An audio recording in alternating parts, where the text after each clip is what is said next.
الحمد لله رب العالمين الرحمن الرحيم مالك يوم الصراط المستقيم صراط الذين أنعمت عليهم غير المغضوب عليهم ولا الضالين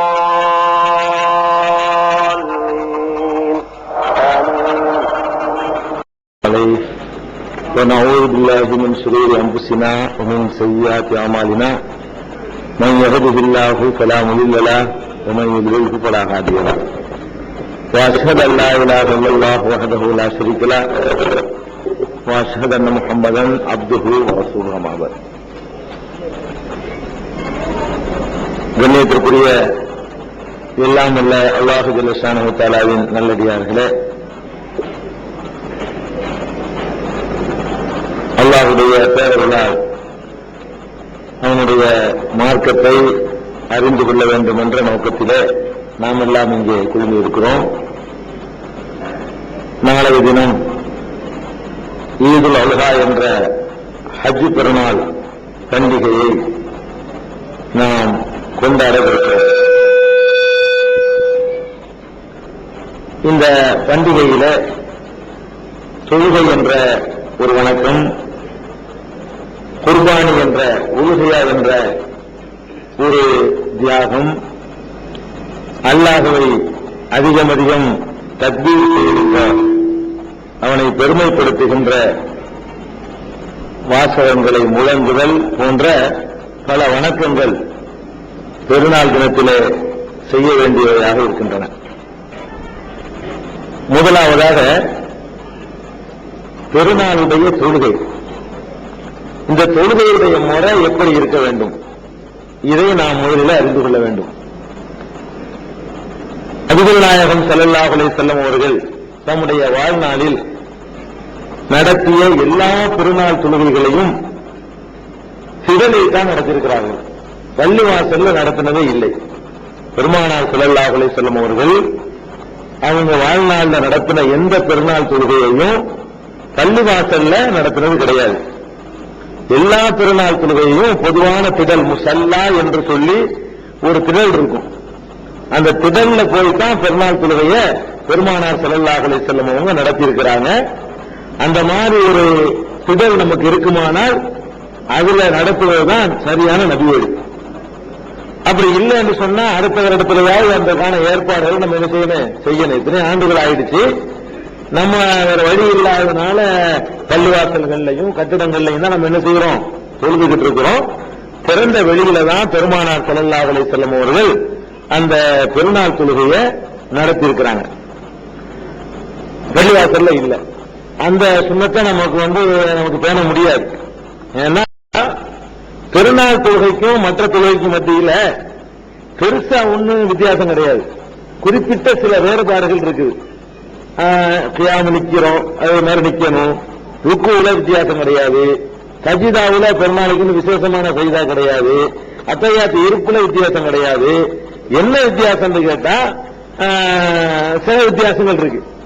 என்ன வித்தியாசம் அப்படின்னா, இந்த பெருநாள் தொழுகைக்கு பாங்கு இக்காமத்து கிடையாது. இது எல்லாரும் கடைபிடிக்கிறாங்க. விளக்கமா சொல்ல தேவையில்லை. பாங்கு இக்காமத்து சொல்லி எந்த ஊர்ல என்ன செய்யல, எந்த குரூப்பும் ஜமாத்து சாதியம் அனுப்பி யாரா இருந்தாலும் பாங்கு இக்காமத்து சொல்ல மாட்டாங்க. இது உலகம் பூரா ஒரே மாதிரியா தான் இருக்குது.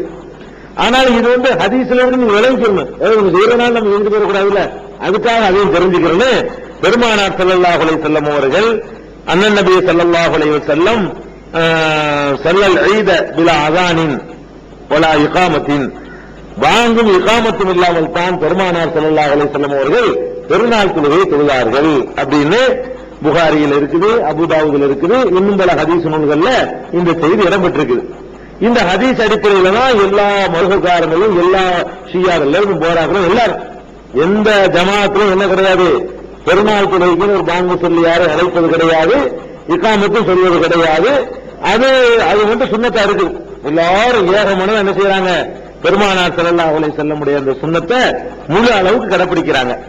இது எல்லாரும் செய்யக்கூடிய ஒன்று, வித்தியாசம் கிடையாது. பாங்கு இகாமத்து இல்லாமல் தொழுகை நிறைவேற்றும். அந்த தொழுகையில அடுத்து வரக்கூடிய வித்தியாசம் என்னன்னு கேட்டா, அந்த தக்பீர் இருக்குல்ல, அல்லாஹ் அக்பர் தக்பீர் சொல்றோம். பெருநாளைக்கு மாத்திரம் கூடுதலாக 12 தக்பீர்களை சொல்லணும். கூடுதலாக அதிகப்படியாக என்ன செய்யணும், ஒரு 17 7 + 5 மொத்தம் 12 தக்பீர்களை நம்ம சொல்லணும். இந்த தக்பீர் சொல்வதில் மட்டும் நம்ம சமுதாயத்தில் 2 கருத்து இருக்குது. முஸ்லீம்களுக்கு மத்தியில் 2 கருத்து இருக்குது. ஒரு சாரா என்ன செய்வாங்கன்னு கேட்டா 6 தக்பீர் சொல்லுவாங்க. முதல் ரக்காத்துல ஒரு 3, இரண்டாவது ரக்காத்துல ஒரு ஹனஃபி மذஹப்ல உள்ளவங்க முதல் ரக்காத்துல ஒரு 3 தக்பீர் சொல்லுவாங்க, இரண்டாவது ரக்காத்துல ஒரு 3 சொல்லுவாங்க. இப்படி 3 சொன்னதாக முதல் ரக்காத்தில் ரசூலுல்லாஹ் 3 தக்பீர் சொன்னார்கள், இரண்டாவது ரக்காத்தில் 3 தக்பீர் சொன்னார்கள் என்று ஒரு பலவீனமான ஹதீஸ் கூட கிடையாது. அப்படி எடுத்து காட்டினா 1 லட்சம் ரூபாய் தரும் நம்ம அறிவிச்சிருக்கோம். 5 வருஷம் ஆச்சு. ரசூல் ஸல்லல்லாஹு அலைஹி வஸல்லம் அவங்க 6 தக்பீர் சொல்லி தொழுகையே கிடையாது. பெருநாள் தொழுகைக்கு ஒரு ஆதாரமும் கிடையாது. ஆனால் அப்படி ஆதாரமற்றதான் பெரும்பான்மையான மக்கள் சர்வசாதாரணம் என்ன பண்றாங்க, செஞ்சுக்கிட்டு இருக்கிறாங்க. 3 6 தக்பீருக்கு எந்த ஆதாரமும் இல்லை. பெருமானார் ஸல்லல்லாஹு அலைஹி வஸல்லம் தொழுத எல்லா தக்பீர்கள்ல எல்லா பெருநாள் தொழுகையிலையுமே என்ன செய்வாங்கன்னு கேட்டா 7 + 5, அதாவது முதல் ரக்காத்துல 7 தக்பீர்களை சொல்லுவாங்க, இரண்டாவது ரக்காத்துல 5 தக்பீர் சொல்லுவாங்க. அது ஹதீஸ் ஆதாரம் என்னன்னு கேட்டா قال نبي الله صلى الله عليه وسلم التكبير في الفطر 7 في الاولى و5 في الاخرى. தக்பீர் பெருநாள் தொழுகையில தக்பீர் என்பது முதல் ரக்காத்தில் 7 ஆகும், இரண்டாவது ரக்காத்தில் 5 தக்பீர்களாகும். ஒல் கிராஅத்து பஅதஹுமா கில்தைஹிமா. கிராஅத்து தக்பீருக்கு பிறகு ஓத வேண்டும். கிராஅத்துங்கிறது தக்பீருக்கு பிறகு ஓதணும். அப்ப எப்படி கிராஅத்துக்கு முந்தி இதை சொல்லணும்னு வழிபடு. இந்த தக்பீரை கூட எப்ப சொல்லணும்னு கேட்டா, கிராஅத்துங்கிற வார்த்தைக்கு என்ன அர்த்தம்னா அல்ஹம்து சூரா ஓதுவோம்ல, அதான் கிராஅத். அப்ப அல்லாஹ் அக்பர் நம்ம தக்பீர் சொல்லுவோம். ஃபர்ஸ்ட் தொழுகையில் நின்ற உடனே அல்லாஹ் அக்பர்னு தொழுகையில் நுழைஞ்சிடும். நுழைஞ்ச உடனே தக்பீர் சொல்லக்கூடாது. ஏன்னு கேட்டா கிராஅத்துக்கு முன்னாடி தான் அந்த தக்பீரை சொல்லணும். அப்ப கிராஅத்துக்கு முன்னாடி நம்ம இன்னொரு வேலை செய்வோம். என்ன வேலை? மஜ்ஜகத்து சனான்னு சொல்றோம் இல்லையா, அதை ஓதுவோம். அல்லாஹும்ம பாயிது பைனி அதை ஓதுவோம். இல்லைன்னா மஜ்ஜகத்து வச்சு அப்ப அல்லாஹ் அக்பர்னு தக்பீர் சொல்லணும். தக்பீர் சொல்ற உடனே மஜ்ஜகத்துவோ அல்லது அல்லாஹும்ம பாயிது பைனியோ எந்த துவா நமக்கு தெரியுதோ அந்த துவாவுல என்ன செய்யணும், ஒன்றை ஓதிக்கொள்ளணும். ஓதின பிறகு கிராஅத்து ஓதணும் இல்லையா, கிராஅத்துக்கு முந்தி தக்பீர் வந்துடணும். தக்பீர் எப்ப சொல்லணும்னு கேட்டா அல்லாஹ் அக்பர்னோட 7 தக்பீர் சொல்லக்கூடாது. அல்லாஹ் அக்பர்னு தக்பீரை சொல்லி சின்ன கேப் விடணும். இமாம் அந்த கேப்பை கொடுக்கணும். அந்த கேப்ல நம்ம வஜ்ஜஹர்னு சொல்லக்கூடிய அந்த துவாவை என்ன செய்யணும், ஓதணும். ஓதி முடித்த உடனே அல்ஹம்து ஓதுவார் இல்லையா, அந்த அல்ஹம்துக்கு முன்னாடி 7 தக்பீர் சொல்லணும். தக்பீர்ங்கிற வார்த்தைக்கு என்ன அர்த்தம்? அல்லாஹு அக்பர் என்று சொல்லுதல் அர்த்தம். சில பேர் என்ன செய்வாங்கன்னா அந்த 7 தக்பீர்ங்கன்னு கையை அவுத்து கையை அல்லாஹ் அக்பர் வச்சு கட்டுவாங்களா, அல்லாஹ் அக்பர் அல்லாஹ் அக்பர், இப்படி ஒரு மெத்தேடு ஒரு சாராது. இன்னொரு சாராது கை தொங்க விட்டுருவாங்க, அல்லாஹ் அக்பர் இப்படி ரெட்டை பிடிச்சு போடுற மாதிரி இப்படி செய்வாங்க. தக்பீர்னா என்ன விளங்கிட்டாங்க தெரியுமா? கையை கட்டுன்னு விளங்கிட்டாங்க. தக்பீர் என்பது கப்பரவிலிருந்து வந்தது. தக்பீர் கப்பரன்னா அல்லாஹ் அக்பர் என்று சொன்னான். தக்பீர் என்றால் அல்லாஹ் அக்பர் என்று சொல்லுதல். இந்த செயலுக்கு பேர் தக்பீர் இல்ல. நம்ம குழப்பம் வர்ற காரணம் என்னன்னு கேட்டா, தக்பீர் கட்டுதல் சொல்லி கொடுத்துட்டு போயிட்டாங்க நமக்கு.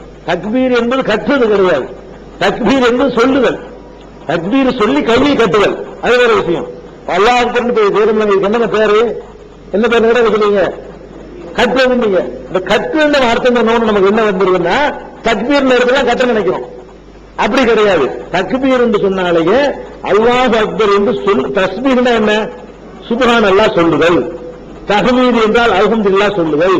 தக்பீர் என்றால் அல்லாஹ் அக்பர் சொல்லுதல். தஸ்பீஹ்னா சுப்ஹான் அல்லாஹ் கட்டுதல்னு சொல்ல மாட்டீங்கல்ல, தஸ்பீஹ் மாதிரி தக்பீர். தஸ்பீஹ்னா சுப்ஹான் அல்லாஹ் சொல்லுவது, தக்பீர் என்றால் அல்லாஹ் அக்பர் சொல்லுவது. அப்ப அல்லாஹ் அக்பர் முதல் தடவை சொல்லிடுறோம். கட்டுறதுக்கு தனி ஆதாரம். தொழுகையில் நுழையும் போது நெஞ்சில கை வைத்தார்கள் ஆதாரத்துக்காக வைக்கிறோம். அல்லாஹ் அக்பர்ங்கிறதுக்காக வைக்கிறேன். அல்லாஹ் அக்பர் என்று முதல் தக்பீரை சொல்லிடுறோம். சொல்லிட்டு நெஞ்சில கை வைத்தா வச்சுக்கிட்டோம். அப்புறம் வஜ்ஜகத்தை ஓதிடுறோம். ஓதின பிறகு 7 தடவை அல்லாஹ் அக்பர்னு சொல்லத்தான் வேணும். நல்லா விளங்கிடணும். கையை தூக்குறதோ தொங்க விடுறதோ பல கூத்துக்கள் நடக்கும் பெருநாள் தொழுகையில. வருஷத்துல ஒரு நாள் தொழுகையை கூட நாசமாக்கிட்டு இருக்கிறாங்க. ஒழுங்கா ரசூலுல்லாஹ் என்ன சொன்னாங்கன்னு புரிஞ்சு அந்த ஒரு தொழுகையை வருஷத்துக்கு ஒருக்கா தொழுவெல்லாம் வரலாம். அதை போட்டு நாசமாக்கி அந்த தொழுகையில கையை ஒருத்தன் பிடிச்சுக்குவான், ஒருத்தன் கையை விடுவான், இப்படிமா என்னக்கும் தெரியாது, தடுமாறிக்கிட்டு இதெல்லாம் பாக்குறோம். முதல்ல அல்லாஹ்வுக்கு சொல்லணும். என்ன சொல்லணும்? அதாவது முதல்ல தொழுகை நுழைஞ்சிடணும், வஜ்ரத்து ஓதணும், 7 முறை இமாம் அல்லாஹ்வுக்கு சொல்லணும். இமாம் இப்படி செஞ்சா நீங்க செய்ய வேண்டியதில்லை. நம்ம என்ன செய்யணும்? நம்ம 7 முறை அல்லாஹ்வுக்கு எல்லாரும் சொல்லணும். இமாமும் சொல்லுவாரு, நம்மளும் சொல்லிக் கொள்ளணும். அல்லாஹ்வுக்கு 7 தடவை சொன்ன பிறகு அல்ஹம்து சூரா ஓதி நம்ம சத்தம் போடக்கூடாது. என்னன்னா மற்ற தக்பீர்கள் நம்ம சத்தம் போடுறது வேணும். இந்த சத்தம் போடுறது தனியா குறிப்பிட்டு சொல்லப்படணும். இல்லைன்னா ஏனைய தக்பீர் மாதிரி தான். ஏனைய தக்பீர்களை இமாம் அல்லாஹ்வுக்கு நம்ம எல்லாத்துக்கும் கத்துக்க தக்பீர் கட்டுறோம். அந்த நானும் கட்டுறோம் சொல்றேன். வழக்கத்தில் உள்ளது, அப்ப வழக்கத்தில் உள்ளது. அவ அல்லாஹ் அக்பர் என்று சொல்லணும். 7 முடிஞ்ச பிறகு அல்ஹம்து சூரா, அதுக்கப்புறம் ஒரு சூரா ஓதி அதை முடிச்சிருவாரு. இதே மாதிரி 2வது ரக்காத்துல அந்த வஜ்ரத்து கிடையாது. 2வது ரக்காத்துல வஜ்ரத்து கிடையாதுல எந்திரிச்சவன என்ன செய்வாங்க? 5 தக்பீரை சொல்லிவிட்டு அதுக்கப்புறம் கிராத்து ஓதி அதை தொழுகை கொண்டு போயிருவாங்க. இதுல ஒரு விஷயம் என்னன்னு கேட்டா, அவர் நம்மகிட்ட உள்ள ஒரு விதத்தை விளங்கிடணும். இந்த அல்லாஹ் அக்பர் சொன்ன உடனே ஒவ்வொரு அல்லாஹ் அக்பர் கடையில் என்னமோ சொல்லணும்னு வச்சுக்கிட்டு அவர் கேட்கலாம் விடுவாரு. இமாம் அல்லாஹ் அக்பர்னா அல்லாஹ் அக்பர்னா சுப்ஹானல்லாஹி வல்ஹம்துலில்லாஹி வலா இலாஹ இல்லல்லாஹ் தக்பீர் கடையில் சொல்லணுமா? இப்படி சொல்லணும் என்பதற்கு எந்த ஆதாரமும் கிடையாது. 7 தக்பீர் சொன்னார்கள் என்றுதான் வருகிறது தவிர எந்த ஹதீஸும் என்ன வரல. அந்த ஒவ்வொரு தக்பீருக்கும் அடுத்த தக்பீருக்கும் இடைப்பட்ட நேரத்தில் இந்த மாதிரியான ஒரு திக்ரை, ஒரு துஆவை சொல்லணும். அதுவே ஒரு திக்ர் தான். அல்லாஹ் அக்பர் என்பதே அல்லாஹ்வை பெருமைப்படுத்தக்கூடியதுதான். அதுக்கு இடையில இன்னொரு பெருமைப்படுத்தக்கூடிய மாதிரி வாசகங்கள்லாம் அது ஹதீஸ்ல வரல. அப்படி ஒரு கேட்பு கொடுக்கணும் அவசியமும் கிடையாது. அல்லாஹ் அக்பர் அல்லாஹ் அக்பர்னு ஒரு 7 தடவை என்ன செய்யணும்? சொல்லிக் கொள்ளணும். மற்ற எல்லாமே அந்த தொழுகை முறையை பொறுத்த வரைக்கும் எல்லா தொழுகை மாதிரி தான். தக்பீர் சொல்றதை தவிர்த்துட்டு பார்த்தீங்கன்னு சொன்னா மற்ற எல்லாமே என்னதான்? எல்லா தொழுகையும் மாதிரி தான். இருந்தாலும் அதுல ஒரு சின்ன ஒரு இது என்னன்னு கேட்டா, பெருநாள் தொழுகையில ஓதுவதற்கு சுன்னத்தான சூறாக்கள் இருக்குது. பெருநாள் தொழுகைக்கு ரசூலுல்லாஹ் தேர்ந்தெடுத்து ஓதுவாங்க. அதை பெரும்பாலும் கடைபிடிக்கிறது இல்லை. அதாவது குர்ஆன் ஹதீஸை பின்பற்றக்கூடிய ஜமாத்தினர் உட்பட குர்ஆன் ஹதீஸை பின்பற்றுவோங்கிற ஜமாத்தினர் இமாம் அதை பேணணும். நம்மளை செய்ய முடியும்? இமாமுடைய அதை பேணணும். பெருமானார் ஸல்லல்லாஹு அலைஹி வஸல்லம் அவர்கள் பெருநாள் தொழுகையில நோன்பு பெருநாளா இருந்தாலும் ஹஜ் பெருநாளா இருந்தாலும் முதல் ரக்காத்துல காஃப்ங்கிற காஃபுல் குர்ஆனில் மஜீத் அப்படிங்கிற அத்தியாயத்தையும், 2வது ரக்காத்துல இக்தரபத்தி ஸாஅத்து வன்ஷக்கல் கமர் அப்படிங்கிற அத்தியாயத்தையும் தான் ஓதுவாங்க. இதையே தேர்ந்தெடுத்து ஒவ்வொரு பெருநாளைக்கு ஓதுறாங்கன்னா விரும்பி இருக்காங்கன்னு அர்த்தம். அதை ஏதோ ஒரு பெருநாளைக்கு ஓடி அடுத்த பெருநாளைக்கு விட்டா பரவாயில்ல. இக்தரபத்தி ஸாஅத்து வன்ஷக்கல் கமர், சூரத்துல் கமர்னு அதுக்கு பேரு. சூரத்துல் கமர்னு பேர். இமாம்கிட்ட போய் சுன்னத்திற்காக பார்த்து ஓதுங்கன்னு சொல்லி கொடுங்க. முன்னாடியே இமாம சந்திச்சு இந்த மாதிரி ஒரு சுன்னத்திற்கு அதை காப்பு ஓதுங்க, அது திடீர்னு மனப்படம் தான் ஓதுவாரு. அதையும் பார்த்துக்கிட்டு திடீர்னா முடியும். இருந்தாலும் மனப்படம் தெரிஞ்சதான் ஓதுவாங்க. கொஞ்சம் பெரிய சூறாவா இருக்கனால அது தெரியாட்டி வழி இல்லை. அடுத்த ஒரு சூறா மனப்படம் படிக்கிறதுன்னு சொல்லி சொல்றாங்க. வழங்குதா? இமாவை பார்த்து இது ஒரு சின்ன ரசூல் ஸல்லல்லாஹு செஞ்சு அப்படி செஞ்சா நமக்கு முழுக்க நன்மை கிடைக்கும். அதுக்காக உள்ளது. இது சஹீஹ் முஸ்லிம்ல இருக்கு இந்த ஹதீஸ் ஃபுல்லா. ரசூல் ஸல்லல்லாஹு அலைஹி வஸல்லம் அவர்கள் நோன்பு பெருநாள்ல ஹஜ் பெருநாள்லையும் முதல் ரக்காத்துல காஃப் அல் குர்ஆனில் மஜீத் அப்படிங்கிற சூறாவையும், 2வது ரக்காத்துல இக்தரபத்தி ஸாஅத்து வன்ஷக்கல் கமர் என்ற சூறாவையும் ஓதுவார்கள் என்று முஸ்லிம்ல சஹீஹ் முஸ்லிம்ல ஒரு ஹதீஸ் இருக்குது. இது ஒரு எக்ஸ்ட்ரா சுன்னத். இது இல்லாம தெரியாதவர் ஏதோ ஒரு நாள் ஓகே, அது ஒரு விஷயம். எப்பவுமே தெரியாம இருந்துடக்கூடாதுல. இன்னைக்கு தெரிஞ்சுக்கிட்டோம்னா கொஞ்சம் வற்புறுத்தி அடுத்த வருஷத்துக்காக கடைப்பிடிக்க என்ன செய்யணுமா? இந்த பெருநாள் திடல் மாதிரி அதை கொஞ்சம் கடைப்பிடிக்க நம்ம முயற்சி பண்ணிக்கிறணும். அதுக்கப்புறம் இன்னொரு முக்கியமான ஒரு விஷயம் என்னன்னு கேட்டா, நம்ம லொஹர் தொழுகிறோம். லொஹருக்கு முன்னாடி சுன்னத்து இருக்குது, பின்னாடி சுன்னத்து இருக்குது. சில தொழுகைகளுக்கு முன்னாடி மட்டும் இருக்குது, சில தொழுகைகளுக்கு பின்னாடி இருக்குது. இப்படி எல்லாம் நம்ம பார்க்கிறோம். இந்த பெருநாள் தொழுகைக்கு முன்பின் சுன்னத்துக்கெல்லாம் கிடையாது. பெருநாள் தொழுகை மட்டும்தான். பெருநாள் தொழுகையில தொழுகிறேன்னு சில ஆளுக்கு முன்னாடி முன் சுன்னத்து தொழுவாங்க. நுழைஞ்சவன பள்ளியில உட்கார்ந்து தொழுகிட்டு இருப்பாங்க, என்றக்கா தொழுவாங்க அவங்க. இது பர்டிகுலராக என்ன செய்யுது? ஹதீஸ்ல வருது. இந்த ஹதீஸ் புகாரி, முஸ்லிமு, அபூதாவுத், திர்மிதி, அஹ்மது, நஸை, இப்னு மாஜா, முவத்தா எல்லா கிதாபுலையும் வரக்கூடிய ஹதீஸ். என்ன ஹதீஸ் வருதுன்னா, அண்ணன் நபி ஸல்லல்லாஹு அலைஹி வஸல்லம் ஸல்லா யௌமுல் ஈத் ரக்காத்தைனி லம் யுஸல்லி கப்லஹுமா வலா பஅதஹுமா. ரசூல் ஸல்லல்லாஹு அலைஹி வஸல்லம் அவர்கள் பெருநாள் தினத்தில் 2 ரக்காத் மட்டும்தான் தொழுதார்கள். அதற்கு முன்னரும் தொழவில்லை, அதற்கு பின்னரும் தொழவில்லை. பெருநாள் தொழுகைக்குன்னு ஒரு முன்சுனத்து தொழுகக்கூடாது. தேவைன்னா ரசூலுல்லாஹ் தொழுகை காட்டியிருப்பாங்க, ஒன்னு சொல்லி காட்டியிருப்பாங்க, இல்லைன்னா செஞ்சு காட்டியிருப்பாங்க. அதனால பெருநாள் தொழுகைக்கு முன்னாடி 2 ரக்காத் தொழுகிறதோ 4 ரக்காத் தொழுகிறதோ பின்னாடி தொழுகிறதோ ரசூல் ஸல்லல்லாஹு அலைஹி வஸல்லம் அன்னைக்கு செய்யவே கிடையாது. அதனால முன்பின் சுன்னத்துன்னு 2 ரக்காத் அவ்வளவுதான். அதான் அல்லாஹ்வுக்கு பெருநாள் அன்னைக்கு நிறைய நன்மை செய்ய போறதுக்கு நம்மளா போட்டு விதத்தை உண்டாகக்கூடாது. பெருநாள் தொழுகையில் ரசூல் ஸல்லல்லாஹு அலைஹி வஸல்லம் நிறைய அல்லாஹ்வை புகழக்கூடிய நாள்னு சொன்ன அந்த நாள்லயே முழு போதும் திசைன்னு போதும்னா அதை நிறுத்திக்க வேண்டியதான். 2 ரக்காத்தை தவிர வேற ஒண்ணும் கிடையாது. இது தஹிய்யத்துல் மஸ்ஜித் இருக்கிறாங்க இல்லையா, அது தஹிய்யத்துக்கு அந்த மரபு இல்லாதனால குழப்பம் வருது. இப்ப ரசூல் ஸல்லல்லாஹு அலைஹி வஸல்லம் திடலா இருந்தாலும் இந்த கேள்வி வராது, ஏக திடலா இருந்தாலும் இந்த கேள்வி வராது.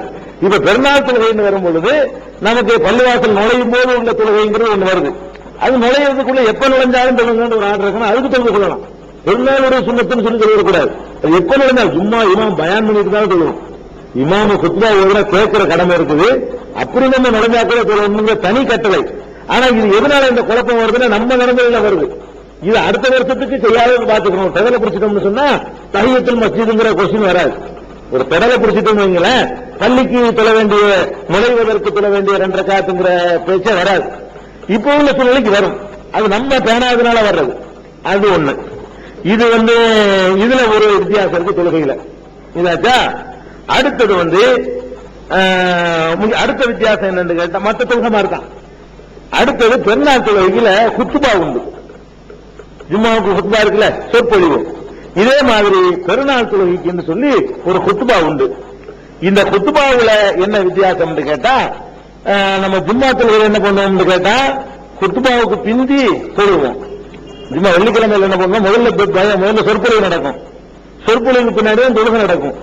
பெருநாள் தொழுகையில ரசூல் ஸல்லல்லாஹு அலைஹி வஸல்லம் அவங்க எப்படி பண்ணியிருக்கிறாங்கன்னு கேட்டா, கான ரசூலுல்லாஹி ஸல்லல்லாஹு அலைஹி வஸல்லம் வ அபூ பக்ரின் வ உமர் யுஸல்லூன அல் ஈதைனி கப்ல அல் குத்பா. பெருமானார் ஸல்லல்லாஹு அலைஹி வஸல்லம் அவர்களும் அபூபக்கர் ரலியல்லாஹு அன்ஹு அவர்களுடைய ஆட்சி காலத்தில் அவர்களும் உமர் ரலியல்லாஹு அன்ஹு ஆட்சி காலத்தில் உமர் ரலியல்லாஹு அன்ஹு அவர்களும் 2 பெருநாள் தொழுகையுமே குத்பாவுக்கு முன்னாடி தொழுது விடுவார்கள். தொழுகைக்கு பிந்தி குத்பா. இது ஒரு வித்தியாசம். ஜும்மா மாதிரி தான் மற்றெல்லாம் நடக்கும். என்ன வித்தியாசம் கேட்டா, ஜும்மா தொழுகையில குத்துபாவை நடத்தி போட்டு தொழுவோம். பெருநாள் தொழுகையில தொழுகைக்கு பிறகு என்ன செய்வோம், எல்லா பக்கத்தும் நடைமுறைகளுக்கு சுண்ணத்துவாரு. இதுல கரெக்டா எல்லாரும் இருக்கிறாங்க. இதுல எந்த ஊர்லயும் முதல்ல குத்துபா வருவது கிடையாது. சிலவுல கரெக்டா அதிசயம் நடக்கிறாங்க, சிலவுல மிஸ்டேக் பண்ணிடுறாங்க. இதுல எல்லா ஜமாத்துல என்ன பண்ணுவாங்க, பெருநாள் தொழுகைன்னா தொழுகைக்கு பிறகுதான் என்னது குத்துபா. சாத்திலையும் அப்படித்தான், அனுப்பிலையும் அப்படித்தான், மாளிகை எந்த குரூப் இருந்தாலும் எல்லாம் அது மாதிரி தான். அதுல ஒரு கருத்து வேறுபாடு இல்ல. அது ஹதீஸ்ல உள்ளபடி கரெக்டா நடந்துகிட்டு இருக்கிறாங்க. ஆனா அதுல ஒரு வித்தியாசம் இருக்கு. இந்த நோம்புக்கு இந்த ஜும்மாவுடைய குத்துபாவை பொறுத்த வரைக்கும் 2 குத்துபா ஓதுவார்கள் வருது, 2 குத்துபாவுக்கு இடையில உட்காருவார்கள் எல்லாம் வருது. இந்த பெருநாள் தொழுகை குத்துபாவை பொறுத்த வரைக்கும் குத்துபாங்கிற குத்துபா தைனி 2 குத்துபாங்கிற வார்த்தையே வரல. 2 குத்துபாவும் குத்துபா தைனின்னு சொல்லணும். குத்துபத்துல ஒரு குத்துபா தான். பெருநாள் தொழுகைக்கு வர்றதுனா ஒரு குத்துபான்னு தான் வருது. குத்துபான்னு உரிமையா தான் வருது. குத்துபா தைனின்னு இருமையா வரல. 2 குத்துபாவுக்கு இடையில உட்கார்வார்கள் என்று என்ன செய்யல, வரல. அப்ப இந்த பெருநாள் தொழுகைக்கான குத்துபா ஒண்ணுதான். இதை பலரும் பல விதமா செஞ்சுட்டு இருக்கிறாங்க. குர்ஆனை பின்பற்றக்கூடியவர்கள், குர்ஆனை சொல்லக்கூடிய ஊர்களில் சில ஊர்களில் 2 குத்துபா நடக்குது, சில ஊர்களில் ஒரு குத்துபா நடக்குது. ஆய்வு பண்ணாதனால அப்படி பண்ணிட்டு இருக்காங்க. இதுல சும்மா குத்துபான்னு அதை நிறுத்திக்கிறது. 2 குத்துபாவுக்கு ஏதாவது வித்தியாசம் வருதா, அதுக்கெல்லாம் குத்துபத்தைன்னு வரக்கூடியது.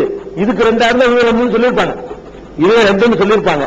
அப்படி சொல்லப்படாததுனால உரிமையில ஒரு குத்துபாங்கிற உரிமையான வார்த்தை வர்றதுனால ஒரு குத்துபா தான் சரியான முறை. சரிதானா? அந்த அடிப்படையில் ஒரே ஒரு தொழுகை முடிஞ்சது, ஒரே ஒரு குத்துபா. இது ஒரு வித்தியாசம். அடுத்த வித்தியாசம் என்னன்னு கேட்டா, பெருநாள் தொழுகைக்கான அடுத்த வித்தியாசம், பெண்கள் இருக்காங்க இல்லையா, அவங்களுக்கு எந்த தொழுகையிலையும் ஆண்கள் இருக்கிற சபையில போய் தொழுகை கட்டாயப்படுத்தப்பட்டதே இல்லை. 5 வேளை தொழுகை வந்தா அனுமதிக்கலான்னு தான் இருக்குது. 5 வேளை தொழுகைக்கு பள்ளியாசல் வர்றாங்கல்ல, வந்தா தடுக்கக்கூடாது. நம்ம ஆம்பளை கம்பல்சரியா வரணும் அப்படி உத்தரவு இருக்கணும், உத்தரவு கிடையாது. அவங்களுக்கு அவங்க வீட்டுல கூட எழுதிக்கலாம், ஜமாத்து நான் போயிட்டு வர்றேன் அப்படின்னு அவங்க பார்க்க வேண்டிய அவசியம் கிடையாது. இன்னும் சொல்ல போனா வீடுகளில் தொழுவது சிறந்த நேரம் வந்துருது. அதாவது எது லா தம்னவு இமா அல்லாஹி மசாஜித், பள்ளிக்கு வரக்கூடிய பெண்களை நீங்கள் தடுக்காதீர்கள், வந்தா விட்டுருங்க விரும்பினா. ஆனா அவங்க வீட்டில் தொழுவது சிறந்தது அப்படின்னு இருக்குது. இல்ல நான் அதெல்லாம் போய் தொழுவேன் வந்தாங்கன்னா குறை சொல்லாத, மார்க்கத்தில் குறை கிடையாது, தடுக்க விரும்பி எவனும் கிடையாது. இது கட்டாயப்படுத்தப்படல. பள்ளிவாசல்ல மற்றவர்களோட இணைந்து 5 வேளை தொழுகையை ஜமாத்துல தொழணும் இந்த கட்டாயம் கிடையாது. ஜும்மாவுக்கு கூட அந்த கட்டாயம் கிடையாது. ஆனா பெருநாள் தொழுகை கட்டாயம் இருக்குது. பெருநாள் தொழுகைக்கு மட்டும் பெண்களும் கம்பல்சரியா வரணுங்கிறாங்க. அவ்வளவு முக்கியத்துவமான தொழுகை இது. எந்த தொழுகைக்கும் பெண்கள் கண்டிப்பா பெண்கள் தொழணும்னு கண்டிப்பு இருக்கு. அது கண்டிப்பு நிலைஞ்சிடக்கூடாது, தொழணுங்கிற கண்டிப்பு இருக்குது. அது சேர்ந்து ஜமாத்துல போய் சேரணுங்கிற கண்டிப்பு கிடையாது பெண்களுக்கு. ஆனால் இந்த பெருநாளுக்கு என்ன சொல்றாங்க ரசூல் ஸல்லல்லாஹு அலைஹி வஸல்லம், இவ்வளவு கடுமையா சொல்றாங்க. உமிர்னா உம்மு அத்தியா ரலியல்லாஹு தஆலா அன்ஹா அறிவிக்கிறாங்க, உமிர்னா எங்களுக்கு உத்தரவிடப்பட்டிருந்தது. உமிர்னா அம்ர் ஆர்டர், கட்டளை. அன் நுக்ரிஜல் அவாத்திக வல் ஹியல ஃபில் ஈதைனி, 2 பெருநாள் தொழுகைகளையும் கன்னி பெண்களையும் மாதவிடாயுடன் இருக்கக்கூடிய பெண்களையும் நாங்கள் அந்த திடலுக்கு வெளியேற்றி கொண்டு வர வேண்டும், அவங்களை அனுப்ப வேண்டும் என்று கட்டளையிடப்பட்டோம். இதுல இருந்து விளங்குது திடல் தான் சரிங்கிறது. பள்ளி மாசத்துல பெண்கள் மாதவிடாய் பெண்கள் விளையாட்டுக்கு வருவாங்க, நம்ம பள்ளியில தொழுறாங்க. பெருநாளைக்கு இருக்கிற சொல்ல திடல் தேர்ந்தெடுத்தாங்க, காரணம் வழங்கிவிட்டேன். பள்ளி வாசல்னா மாதவிடாய் நேரத்தில் பள்ளிக்குள்ள பெண்கள் வர முடியாது. திடல்னு சொன்னா திடலுக்கு பிறகு தொழுகையில கலந்துக்கிற மாட்டாங்க, மற்றெல்லாம் உட்கார்ந்துருக்கணும், சொற்பொழிவை கேட்கணும். தொழுகை நேரத்தில் ஒழுங்கு வாரம் உட்காந்துக்க வேண்டியதான். அப்ப திடல்ல பள்ளிவாசலுடைய சட்டங்கள் பொருந்தாது. அதுல நம்ம வழங்கிக்கிறோம். ஈது பெருநாளைக்குன்னு ஒரு திடல் வச்சிருக்காங்க, ஈதுக்கா திடல் வச்சிருக்காங்க இல்லையா, அந்த திடலுக்கு பள்ளிவாசலுடைய சட்டம் பொருந்தாது. அதுவும் இருந்து வழங்குது. அவங்க வர சொல்றாங்க திடலுக்கு. அப்ப ரசூல் ஸல்லல்லாஹு அலைஹி வஸல்லம் உத்தரவு போடுறாங்க, கன்னி பெண்ணா இருக்காங்கன்னு பார்க்க கூடாது, அவங்களும் வெளியேற்றி ஆகணும். மாதவிடாய் என்று காரணம் காட்டி வீட்டுல உட்காரக்கூடாது. ஒரு ஆணும் பெண்ணு இருக்கக்கூடாதுன்னு அர்த்தம். என்ன அர்த்தம்? ஆம்பளை கண்டிப்பா வந்துருவாங்க. ஒரு பொம்பளை விடாம ஆம்பளை விடாம டோட்டல் சமுதாயமும் தொழ வேண்டிய அதை கலந்து கொள்ளணும். தொழுகையில கலந்து கொள்ள தகுதி இருந்தால் அதில் கலந்து கொள்ளணும். மாதவிடாய் மாதிரியான தடை இருக்குமானால் அந்த சபையில கலந்து கொள்ளணும் அப்படின்னு சொல்லி ரசூல் ஸல்லல்லாஹு அலைஹி வஸல்லம் உத்தரவு போட்டாங்க. இது யாரு கடைபிடிக்கிறார்? கடைபிடிக்கிறது இல்ல. உமிர்னா எங்களுக்கு உத்தரவிடப்பட்டிருந்தது, அந்நுகுரிஜல் அவாத்திக வல் ஹியல ஃபில் ஈதைன், 2 பெருநாள் தொழுகைகளையும் மாதவிடாய் பெண்களையும் அந்த பருவமடைந்த கன்னி பெண்களையும் நாங்கள் அனுப்ப வேண்டும் என்று கட்டளையிடப்பட்டோம். அவங்க என்ன பண்ணுவாங்க? யஷ்ஹதுனல் கைர, அந்த நல்ல காரியத்தில் தொழுகையிலே பங்கெடுத்துக் கொள்வார்கள். தாவத்தல் முஸ்லிமீன், முஸ்லிம்களுடைய அந்த துஆவிலே பிரார்த்தனையிலே அதிலும் பங்கெடுத்துக் கொள்வார்கள். துஆவிலே தான் சேர்ந்து கொள்வாங்க. மாதவிடாய் துஆவுக்கு கூடாது கட்டாயம் கிடையாது, தொழுகத்தான் கூடாது, அவங்களுக்கு துஆவிலே சேர்ந்து கொள்வார்கள். யாத்தஸிலுல் ஹுய்யலுல் முஸல்லா, அந்த மாதவிடாய்க்கு ஏற்பட்டவர்கள் மாத்திரம் தொழுகையிலிருந்து ஒதுங்கி இருப்பார்கள் அப்படின்னு சொல்லி ரசூல் ஸல்லல்லாஹு அலைஹி வஸல்லம் சொன்னதாக உம்மு அத்தியா அறிவிக்கக்கூடிய ஹதீஸ் புகாரி முஸ்லிம்ல இல்ல பங்கெடுத்துக் கொள்வதுன்னு அதுக்கப்புறம் சொல்லிடுறேன். அதை 2வது சொல்லிக்கிறேன். இது புரிஞ்சுக்கிறதுக்கு துஆவுல பங்கெடுக்கிறதுனாங்க அவங்க எல்லாம் துஆ செய்யணும், நம்மளும் துஆ செய்யணும் அர்த்தம். துஆவுல பங்கெடுக்கிறோம்னு என்ன விளங்கிட்டாருன்னா, பயான்ல பங்கெடுக்கணும்னு என்ன அர்த்தம்? நம்மளும் பயான் பண்றது அர்த்தம், அப்படி அர்த்தம் கிடையாது. பங்கெடுக்கிறதுன்னா துஆ செய்யலாம், எல்லாரும் செய்யும் போது நம்மளும் துஆ செஞ்சுக்கிறணும். நாங்க மாதவிடாயா இருக்கிறோங்க, நாங்க எப்படி அல்லாஹ்ட்ட பேசுறது, அதுக்காக சொல்றாங்க. துஆவுல பங்கெடுத்துக் கொள்வதுன்னா மாதவிடாய் நேரத்தில் அதெல்லாம் நினைச்சிட்டு இருக்காங்க. இன்றைக்கு கூட பெண்கள் தொழக்கூடாதுங்கிற கட்டளைய அல்லாஹ் சுப்ஹானல்லாஹ் கூட சொல்லக்கூடாதுன்னு வழங்கி வச்சிருக்காங்க. பிஸ்மில்லாஹ் சொல்லாம சாப்பிடுவாங்க. ஏன்னா மாதவிடாயில எப்படி பிஸ்மில்லாஹ் சொல்றது? தொழுகிறதுக்கு தான் உங்களுக்கு தடை இருக்குது, வேற ஒண்ணுக்கும் தடை கிடையாது. அல்லாஹ்ட்ட துஆ செய்யறதுக்கு தடை கிடையாது. எல்லா நேரத்திலும் எதுக்குல்லாஹ் அலா குல்லி அஹ்யானிஹி, ரசூல் ஸல்லல்லாஹு அலைஹி வஸல்லம் எல்லா நேரத்திலும் அல்லாஹ்வை நினைவு கூறுவதா இருந்தாங்க. அல்லாஹ் நினைவு கூறுவதற்கு தடை இல்லை. கல்யாணத்திற்கு போக கூடாது. கைதான் நீட்டுறாங்க, உள்ள வரலையா? கையில தான் மாதவிடாய் இல்லைங்கிறாங்க, கையில நீட்டுக்கு. பள்ளி வீடு ஒண்ணுமா? ரசூல் ஸல்லல்லாஹு அலைஹி வஸல்லம் பள்ளிவாசல் என்பது வீடுங்கிறது ஒண்ணு. முதல்ல வரலாறுல சொல்லியிருக்கிறேன். வீட்டுல இருந்து எடுக்க சொல்றாங்க. பள்ளியில ரசூலுல்லாஹ் இருக்கிறாங்க, வீட்டுல ஆயிஷா இருக்கிறாங்க. எடுக்கும்போது கை உள்ள நீளுது. வீட்டுல இருந்து எடுத்து நீட்டுறாங்க, வீட்டுல இருந்து பள்ளிக்குள்ள நீட்டுறாங்க. நீட்டுல எடுத்தா கை வருமேங்கிறாங்க. கையில மாதவிடாய் இருந்து அரிசில வரும், கையை நீட்டுறீங்கள கையில மாதவிடாய் இருக்குங்கிறாங்க ரசூலுல்லாஹி ஸல்லல்லாஹு அலைஹி வஸல்லம். அதனால மாதவிடாய் நேரத்தில் பள்ளிக்கு வரக்கூடாது குர்ஆன்ல தெளிவான கட்டளை இருக்குது. பள்ளியில வரக்கூடாதுங்கிறது, அது தங்கக்கூடாதுங்கிறது. கையென்ன எப்படி நீட்டுறது? பள்ளியில் உள்ள பொருள் எட்டி எடுக்கிறது தான் கூடும். அது மாதவிடாய்க்கு குளிப்பு கடமையானவெல்லாம் செய்யலாம். அதுல போய் தங்குறதுக்கு பாருங்க, அது இருக்கிறது கூடாது. அது இது ஒரு வித்தியாசம். அப்ப இந்த பெருநாள் தொழுகை என்பது ரொம்ப ரொம்ப முக்கியமான தொழுகை. மற்ற எந்த தொழுகையும் முக்கியத்துவம் கிடையாது. நம்ம பெருநாள் சுண்ணத்துன்றாங்க கேட்டா, தக்பீர் நீயத்தை நீங்க தக்பீர் கட்டும் பொழுது பெருநாள் தொழுகையுடைய சுண்ணத்தான தொழுகை என்று சொல்லிக்கிட்டு தக்பீர் என்ன ஏன் சுண்ணத்து எவ்வளவு வலியுறுத்துறாங்கன்னு பாருங்க. அதாவது 5 வகை தொழுகைக்கு சும்மாவுக்கு இல்லாத வலியுறுத்தல் இருக்கு. இதுக்கு பெண்களை கூட கண்டிப்பா அதுல கலந்து கொள்ளணும். அதனால இது கட்டாயமான ஒரு தொழுகை. பெருநாள் தொழுகை என்பது கட்டாயம் நிறைவேற்ற வேண்டிய தொழுகை. இது தொழுகையுடைய முறையில உள்ளது. இவ்வளவு டிஃபரெண்ட்.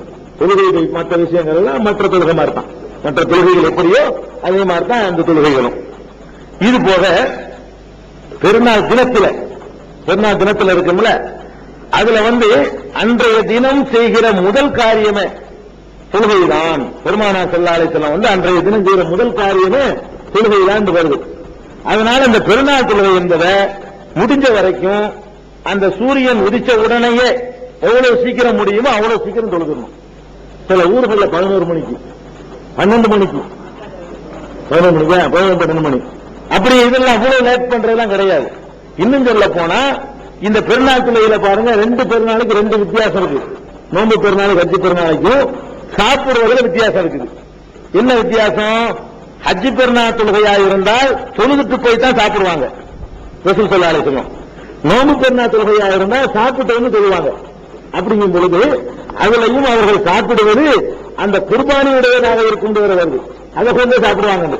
அப்ப தொழுது குர்பானி கொடுத்து சாப்பிடாம 11 மணிக்கு தொழுவிட்டு 12 மணிக்கு குர்பானியை கொடுத்து காலை சாப்பாடு சாப்பிடாம இருந்து 3 மணிக்கா சாப்பிடுவான். அப்ப ஒரு 6 ஒரு 7 கூறு அப்படி அது மாதிரி தொழுதாச்சு. இங்க எத்தனை வச்சுக்கிறாங்களா? நாளைக்கு எத்தனைக்கு பெருநாள்? 8 கூட குறைக்கும். 8 வச்சிருக்கிறாங்க. 8 கூட ரொம்ப. ஏன்னா பெருநாள் ஹஜ் பெருநாள் கொஞ்சம் முந்தணும். ஏன்னு கேட்டா நம்ம காலை சாப்பாடு அப்புறம் தான் நம்ம சாப்பிடணும் இருக்குது. அப்ப தொழுவிட்டு போய் அப்புறமேல குர்பானி கூட அறுத்து சாப்பிடுறதுக்கு இன்னும் கொஞ்சம் முன்பு வைக்கலாம். சூரியன் உதிச்ச உடனே ரத்து வந்துருது. சூரியன் உதிச்ச உடனே முழுமையான ரத்து வந்துருது. அதனால நம்ம 8 சரிதான் மற்றவர்கள் ஒப்பிடும் பொழுது 8 இன்னும் கொஞ்சம் முந்தி வருவது ஹஜ் பெருநாளைக்கு. நோன்பு பெருநாளைக்கு ஓகே, ஹஜ் பெருநாளைக்கு என்னது இன்னும் கொஞ்சம் முந்தி வருதான். அது நடைமுறைக்கு கொஞ்சம் தொழுவும் போது வேற கவனம் எடுக்கக்கூடாதான் இருக்கு. இவனுக்கு பசி வைத்து 10 மணிக்கு கிருந்த வைத்த இவன் தெளிவாசியமா சொல்லு. அப்படி ரசூல் ஸல்லல்லாஹு அலைஹி வஸல்லம் அப்படி சொன்னாங்கன்னா மற்றதுக்கு மாற்றம் இல்லாம தான் சொல்லியிருப்பாங்க. மற்ற விஷயத்தை என்ன இருக்கு? சாப்பாடு முன்னாடி இருக்கும் பொழுது தொழுகத்தை வந்துருச்சுன்னா கும்பிட்டு போய் தொழுவுங்கிறாங்க. அதுல ஒரு நாட்டம் வராத ஒரு டயத்துல சொல்லுவாதான் நாட்டம் வராது. அப்ப அதுல இருந்து நம்ம முன்கூடி சொல்லணும். அதுல நம்ம சிந்திச்சு வாங்கலாம். நேரடியாக சொல்லப்படாட்டா கூட சிந்திச்சு நம்ம என்ன விளங்க முடியுது? 11 மணிக்கு கண்டிப்பா வயிற்று பசிக்கணும் தொழுவ மாட்டான். அதுலதான் எப்ப முடிப்பான் எப்ப முடிப்பான் அப்படி அசத்து திட்டிக்கிட்டே இருப்பான். இந்த சும்மா கொத்துபா ஏறிட்டாருன்னு சொன்னா கொத்துபா விட்டுன்னு வர்றான். எதுக்கு பசி? இந்த சுண்ணத்தை பண்ண அதை கேட்க முடியல, அதை கேட்டா இதை பேண முடியல. இப்படியா? அதனால முடிஞ்ச அளவுக்கு நோன்பு பெருநாளைக்கும் ஹஜ் பெருநாளைக்கும் தொழுகையில கொஞ்சம் வித்தியாசப்படுத்தணும் டயத்துல. ஏன்னா இந்த விஷயத்துல சாப்பிட்டு தொழுகிறது, தொழுது சாப்பிடுறது. அதனால நாளைக்கு ஹஜ் பெருநாளை கொஞ்சம் கட்டுப்படுத்தி என்ன செய்யணும்? ஒண்ணு சாப்பிடாம போய் என்ன செய்யணும்? தொழுதுட்டு வந்து சாப்பிடுங்க. நோன்பு பெருநாளாக இருந்தால் ரசூல் ஸல்லல்லாஹு அலைஹி வஸல்லம் என்ன செய்வாங்க? சாப்பிட்டுட்டு போவாங்க. சாப்பிடுறது கூட பேரிச்சம்பழம் சாப்பிட்டு போவாங்க. அது நல்ல. அதாவது குர்பானி கொடுக்கிறவங்க அதை சாப்பிடுவாங்க. அதை சாப்பிடுவாங்கன்னு வருது. எல்லாரும் கொடுக்க மாட்டாங்கல்ல, கொடுக்காத அவங்களே சாப்பிட்டுக்கலாம். அது அவங்க விரும்பி இருக்கிறாங்க. ரசூல் ஸல்லல்லாஹு அலைஹி வஸல்லம் கொடுத்ததா இருந்தனால அதை செஞ்சிருக்கிறாங்க. கொடுக்காத மக்கள் நிறைய இருப்பாங்களே, அவங்களுக்கு சட்டம் இல்லை. ஆனால் இது தெளிவா இருக்குது. பெருநாளைக்கு நோம்பு பெருநாளைக்கு முன்னாடி சாப்பிடணும். அதுல முன்னாடி ரசூலுல்லாஹ் என்ன சாப்பிட்டாங்கன்னா பேரிச்சம்பழம் தான் சாப்பிட்டாங்கன்னு வருது. ஆமா, ஒத்தப்படையா சாப்பிட்டுக்கிறாங்க. டீயும் சாப்பிடக்கூடாது, சாப்பாடு தானே. காலையில ஒண்ணும் சாப்பிடாதீங்கம்மா, சுபத்துல சும்மா இருந்து சாப்பிடுங்க. 8 மணி தொழுது சாப்பிடுங்க. எதையும் சாப்பிட மாட்டாங்கன்னு வருதுல. நோம்பு பெருநாளுக்கு தான் சாப்பிடணும். நோம்பு பெருநாளுக்கு தான் பேரிச்சம்பழம் சாப்பிட்டு இருக்காங்க. அப்படி இருந்தா அடுத்த வருஷத்துக்கு யாருக்கு ஆக்குவீங்க? ஒரு வருஷம் இருக்கீங்க. 8 மணி தாங்குமா வண்டி? அதுல பால் நல்ல பால் உணவு தான் அதிகம் இருக்குது. பால் கீழே பால் போடுறதுல பாலுங்கிறது உணவு திங்கிறது தான் சேரும். ஏன்னா திங்கிறது வர்றதுனால தண்ணி வேணா குடிச்சுக்கலாம், வெறும் தண்ணிய சாப்பிடுறது வர்றதுனால. பாலுங்கிறது நல்ல உணவுங்கிறது, அது புட்டு சிறந்த புட்டு. அது சாப்பிடுறது வர்றதுனால அதுல அடங்காது, அப்படி என்ன எடுத்துக்கலாம். அந்த சுண்ணத்தை பேணுங்களா அதையும் முடிஞ்சா தவிர்க்க பாருங்க. இன்னும் நோம்பு வச்ச ஒரு சமுதாயத்துக்கு இருப்பதை கஷ்டமாங்க.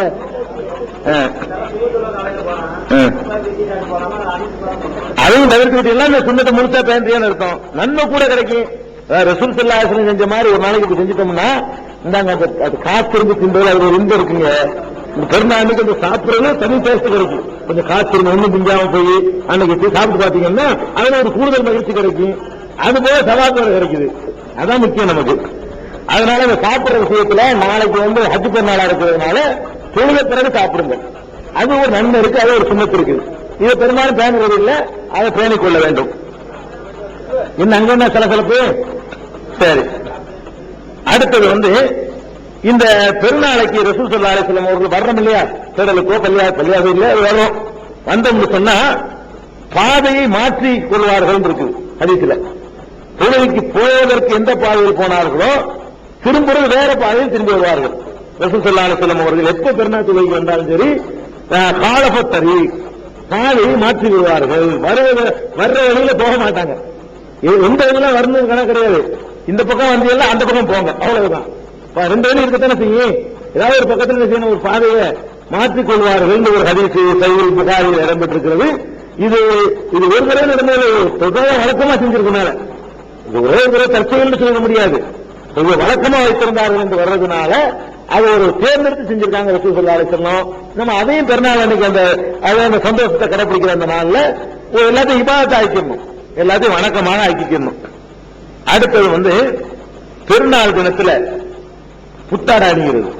சாப்பிடுறது முடிஞ்சிருச்சு, புத்தாடை அணிகிறோம் இல்லையா. இன்னொரு விஷயம் இருக்குது.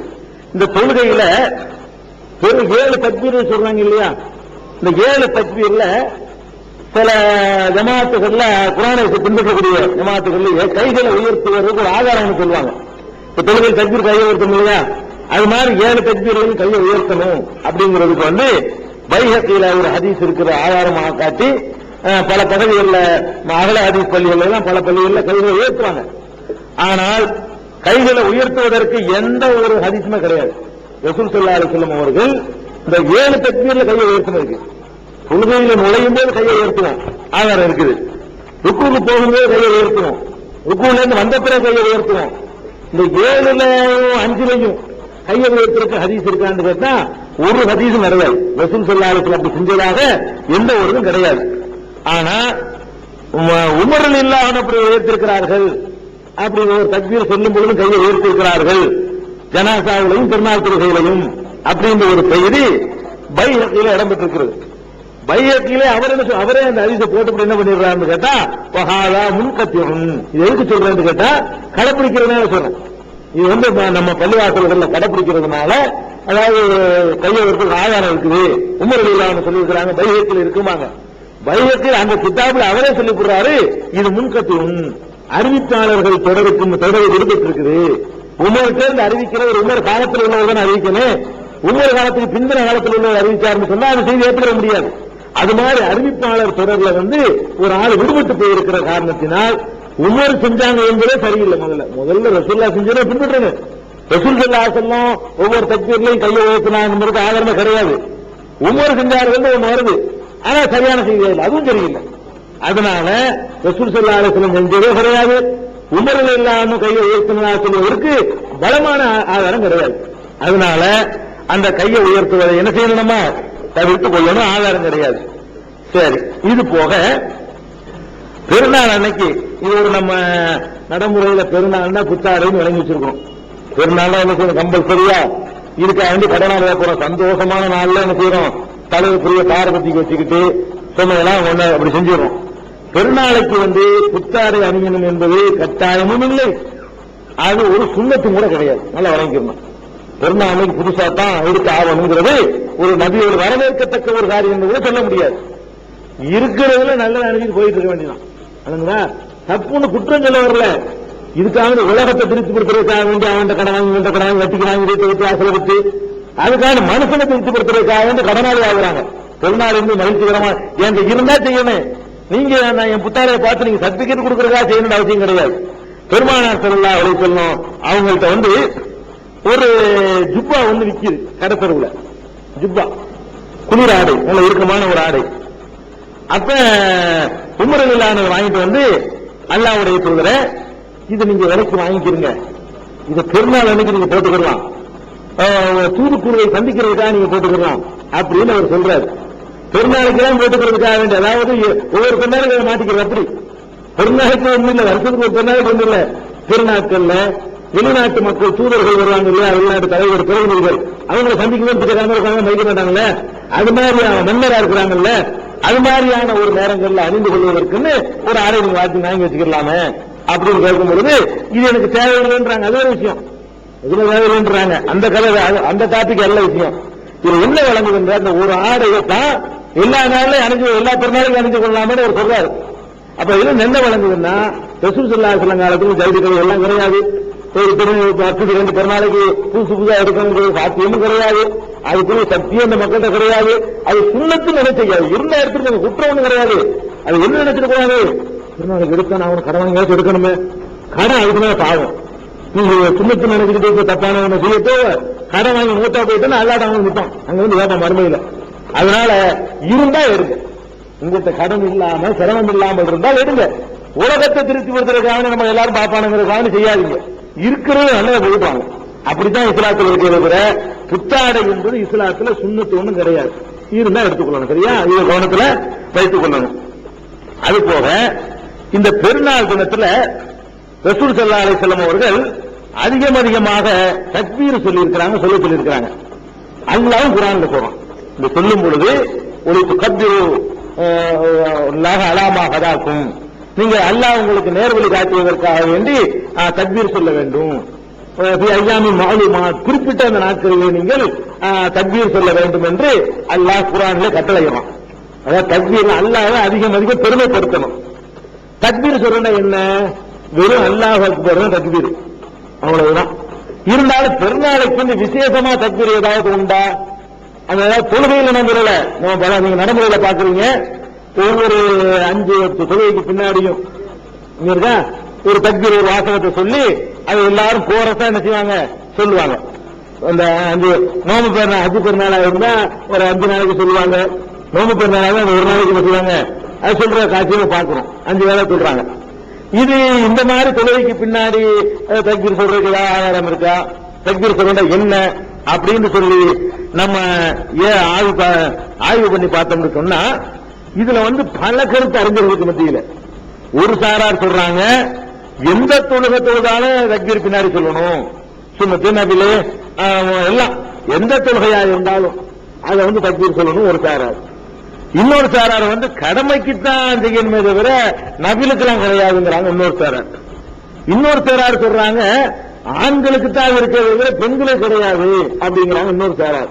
எத்தனை கருத்து இருக்குன்னு பாருங்க.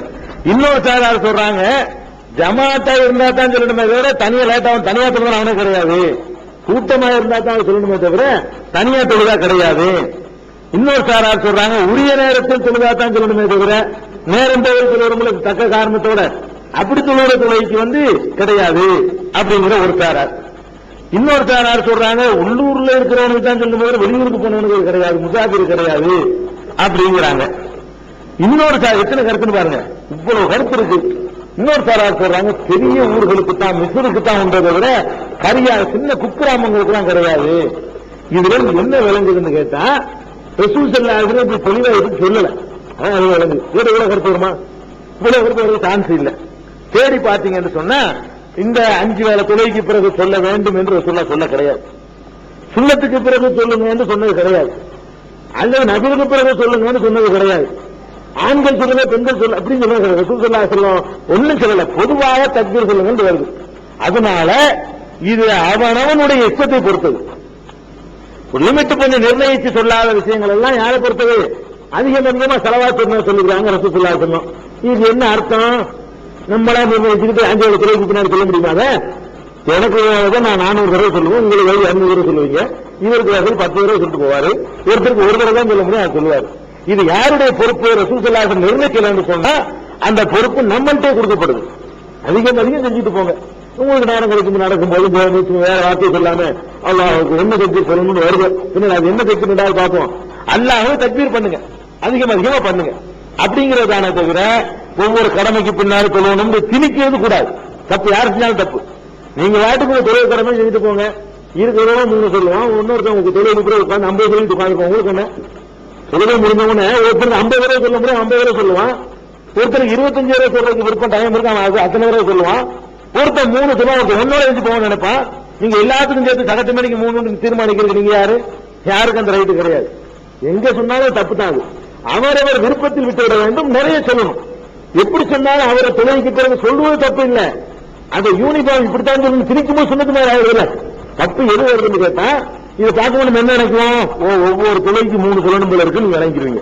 அப்ப திணிக்கப்படுது. இந்த திணிக்கிற அதிகாரத்தில் நம்ம தப்புங்கிறோம். அது எட்டையும் தப்புங்கிற எவ்வளவு உங்களுக்கு என்ன திணிக்கிறாங்க, எல்லாருக்கும் திணிக்கிறாங்க பாருங்க, அங்கதான் தவறு வருது. அதனால அல்லாஹ்வை இந்த தக்பீர் அதிகமா சொல்லுங்க. எந்தெந்த நாட்கள்ல சொல்லணும் 2வது பார்ப்போம், என்ன மாதிரி சொல்லணும் அதை 2வது பார்ப்போம்.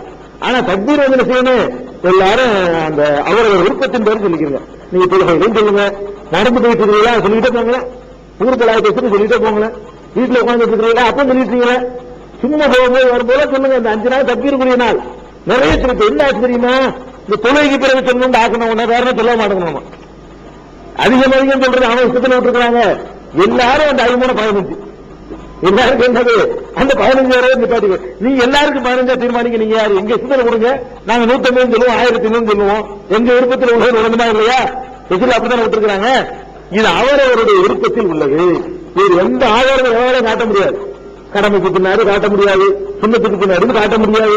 ஒரு ரசூலுல்லாஹ் செய்யணும், இதுதான் அதுல உள்ளது. அடுத்தது எப்ப இருந்து ஆரம்பிச்சு எப்ப வரைக்கும் செய்வது அஜிபா வருதுல, எப்ப இருந்து ஆரம்பிச்சு எப்ப இருந்து செய்வதுன்னு கேட்டா ஒரு சாரார், இதுலயும் பல கருத்து வருது. ஒரு சாரார் என்ன பண்றாங்கன்னு கேட்டா அரபா நாளுடைய சுபுகு இருக்குல்ல, அரபா நாள் நேற்றைய சுபுகுல இருந்து ஸ்டார்ட் ஆகிடணும். ஒரு சாரார் சொல்றாங்க சுபுகுல இருந்து லொகர்ல இருந்துதான் அன்னைக்கு அரபா நாளுடைய லொகர்ல இருந்து அப்படின்ட்டாங்க. நேற்றுன்னா இஸ்லாமிய இருப்பில் நேற்று சரி. அப்புறமே ஒரு சாரார் அசர்ல இருந்து அரபா நாளுடைய அசர்ல இருந்து ஸ்டார்ட் ஆக்கணும். ஒரு சாரார் என்ன செய்யறாங்கன்னா பெருநாளுடைய சுபு இருக்க வரக்கூடிய சுபு அதுல இருந்து அப்படிங்கிறாங்க. இன்னொரு சாரார் பெருநாளுடைய நுகர்ல, பெருநாள் கூட இல்லையா, பெருநாளுடைய நுகர்ல இருந்துங்கிறாங்க இன்னொரு சாரார். இன்னொரு சாரார் என்ன செய்யறாங்கன்னு கேட்டா இப்படி பல இது சொல்றாங்க. எது வரைக்கும் இது ஸ்டார்டிங்ல ஒரு கருத்து வருவாரு. எப்ப ஒரு தக்பீர் ஆரம்பிக்கிறது என்று சொன்னால் அரபா நாளுடைய சுபுகுல இருந்து ஒரு ஆள் சொல்றாரு. இல்ல அரபா நாளுடைய லொகர்ல இருந்து அப்படிங்கிறார் இன்னொருத்தர். அரபா நாளுடைய அசர்ல இருந்து அப்படிங்கிறார் இன்னொருத்தர். 3 கருத்து. 4வது கருத்து என்னன்னா பெருநாளுடைய சுபுகுல இருந்து அப்படிங்கிறது. 5வது கருத்து என்னன்னா பெருநாளுடைய லொகர்ல இருந்து, நாளைக்கு லொகர்ல ஸ்டார்ட் ஆகுது அப்படின்னு 5 கருத்து வரைக்கும் சொல்லிடுறாங்க. எது வரைக்கும் இது எது சரிங்கிறதா வரும். இத்தனை கருத்து இருக்கு, இத்தனை வந்தாலே உங்களுக்கு விளைவிக்கிற ஒரு விஷயத்தை அவங்க என்ன சொல்றாங்க விளைவிக்கிறது. இதெல்லாம் வந்தாலே என்ன விளைவிக்கிறது, இதுல ரசூலுல்லாஹ்ல ஒரு இன்னைக்கு தான் சொல்லிட்டு கருத்து வராது. அது எப்படி நான் புரிஞ்சுக்கிறேன் 2வது வரும். அதுக்கப்புறம் எது வரைக்கும் சொல்லணும்னு கேட்டா ஒரு சாரார் சொல்றாங்க பெருநாளுடைய லொகர் இருக்குல்ல அதோட நிறுத்திடணும். அதாவது இது உண்மையார் அரபாவில் ஆரம்பிக்கிறவங்க, அரபாவுடைய அந்த சுபுல இருந்து சொல்லக்கூடியவங்க நாளைக்கு லொகரோட முடிக்கணுங்கிறாங்க. இன்னொரு சாரார் சொல்றாரு நாளைக்கு அசர் வரைக்கும். இன்னொரு சாரார் சொல்றாரு பெருநாளைக்கு அடுத்த நாள் லொகர் வரைக்கும். இன்னொரு சாரார் சொல்றாரு ஐயாம தஸ்ரீக் இருக்குல்ல 11, 12, 13 அந்த 13வது நாளுடைய சுபு வரைக்கும் அப்படின்னு சொல்றாங்க. 13வது நாளுடைய நுகர் வரைக்கும், 13வது அசர் வரைக்கும் இத்தனை கருத்து இருப்பதாக இமாம் நவவி அவர்கள் தன்னுடைய நூலில் யார் யார் இந்த கருத்து தான் சொல்லி இருக்கிறாங்கிறதோட பட்டியலை போட்டு சொல்றாரு. இதெல்லாம் இருக்குது. ஆனால் இதுல என்ன விவகாரம் என்று கேட்டா ரசூல் ஸல்லல்லாஹு அலைஹி வஸல்லம் அவர்கள் இந்த தக்பீரை குறிப்பிட்ட நாட்களில் சொல்லுங்கள் குர்ஆன்ல இருக்குது. அவ்வளவுதான் இருக்கு. குறிப்பிட்ட நாட்களில் ஐயாமின் மஅலூமாத், குறிப்பிட்ட நாட்களில் சொல்லுங்கள் குர்ஆன்ல இருக்குது. அந்த நாட்கள் எது என்பது ரசூல் ஸல்லல்லாஹு அலைஹி வஸல்லம் தக்பீர் சொல்லுவதற்கு விளக்கல. ஒரு ஹதீஸை நீங்க பார்க்க முடியாது. சொல்றாங்கல்ல ஆரம்பிச்சு இத்தனை வரைக்கும் சொல்லணும், ரசூல் ஸல்லல்லாஹு அலைஹி வஸல்லம் இத்தனையில ஆரம்பிச்சு இத்தனையில முடிங்கன்னு சொல்லியிருக்கிறாங்க. ஒரு ஹதீஸ் யாராவது காட்ட முடியுமானா முடியாது. ரசூல் ஸல்லல்லாஹு அலைஹி வஸல்லம் அதை சொல்லல. ஆனாலும் சஹாபாக்கள் ரசூலுல்லாஹ் சொல்லலங்கும் போது குறிப்பிட்ட நாள் என்னன்னு விளங்கணும்ல. ரசூலுல்லாஹ் சொல்லி இருந்தா இன்னொருத்தருக்கு போக வேண்டியதில்லை. ரசூல் ஸல்லல்லாஹு அலைஹி வஸல்லம் சொல்லலங்கும் போது அவங்கள்ட்ட பாடம் பெற்ற சஹாபாக்கள் இந்த குறிப்பிட்ட நாள் என்று சொல்வதை எப்படி விளங்கினார்கள்? மற்ற அவர் சொல்றதை இவர் சொல்வதை விட எவர் சொல்லுக்கு முக்கியத்துவம் கொடுக்கலாம் இந்த விஷயத்துல. ரசூலுல்லாஹ் சொல்லாதனால சொன்ன சஹாபியெல்லாம் வேண்டியதில்லை, தூக்கி போட்டுலாம். அந்த கவுலை அந்த சொல்ல ஏற்றுக்கிற வேண்டியதில்லை. ரசூல் ஸல்லல்லாஹு அலைஹி வஸல்லம் இந்த குறிப்பிட்ட நாளுக்கு வழக்கம் சொல்லல.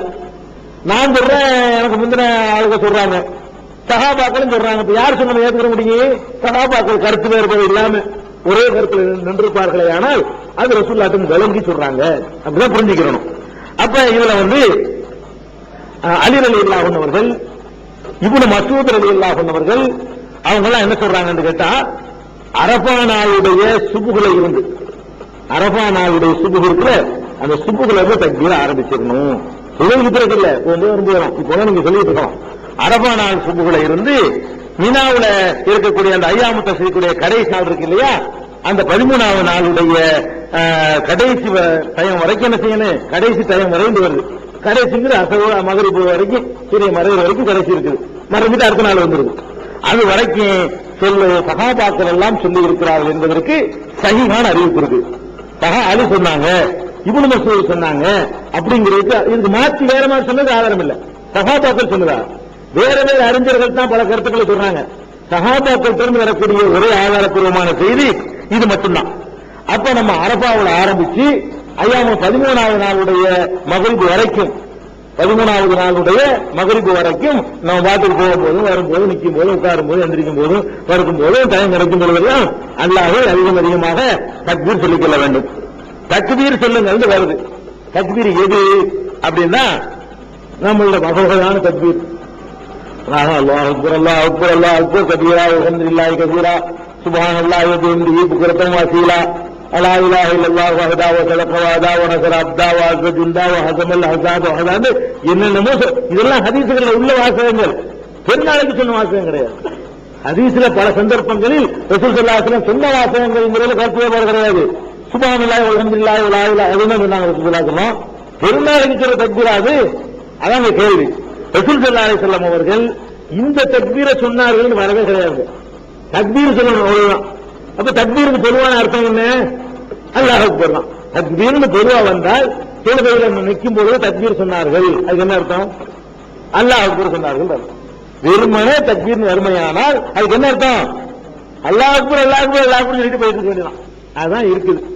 ஆனால் இதுல சல்மான் பார்சி ஒரு சஹாபி அவர் சொல்றாரு, கபீருல்லாஹ, அல்லாஹு அக்பர், அல்லாஹு அக்பர், அல்லாஹு அக்பர் கபீரா என்று நீங்கள் அல்லாஹ்வை தக்பீர் சொல்லுங்கள் என்று சல்மான் பார்சி என்ற சஹாபி சொன்னதாக சஹீஹான அறிவிப்பு இருக்குது. ஒரு சஹாபி என்ன பண்றாருன்னா, பெருநாளைக்கு உள்ள தக்பீர் அப்படி இல்லைங்க, இப்படி சொல்லுங்கன்னு விளக்குறாரு. வெறுமனே அல்லாஹ் அக்பர் இல்ல, அல்லாஹ் அக்பர், அல்லாஹ் அக்பர், அல்லாஹ் அக்பர் கபீரான்னு சொல்லுங்கன்னு சல்மான் பார்சி என்ற ஒரு சஹாபி சொன்னதற்கு சஹீஹான ஆதாரப்பூர்வமான அறிவிப்பு இருக்கு. எந்த பலவீனம் இல்லை இது. ஆனா ரசூலுல்லாஹ் சொன்னா இல்லை. இதுல என்ன வருது? சல்மான் பார்சி தான் வருது.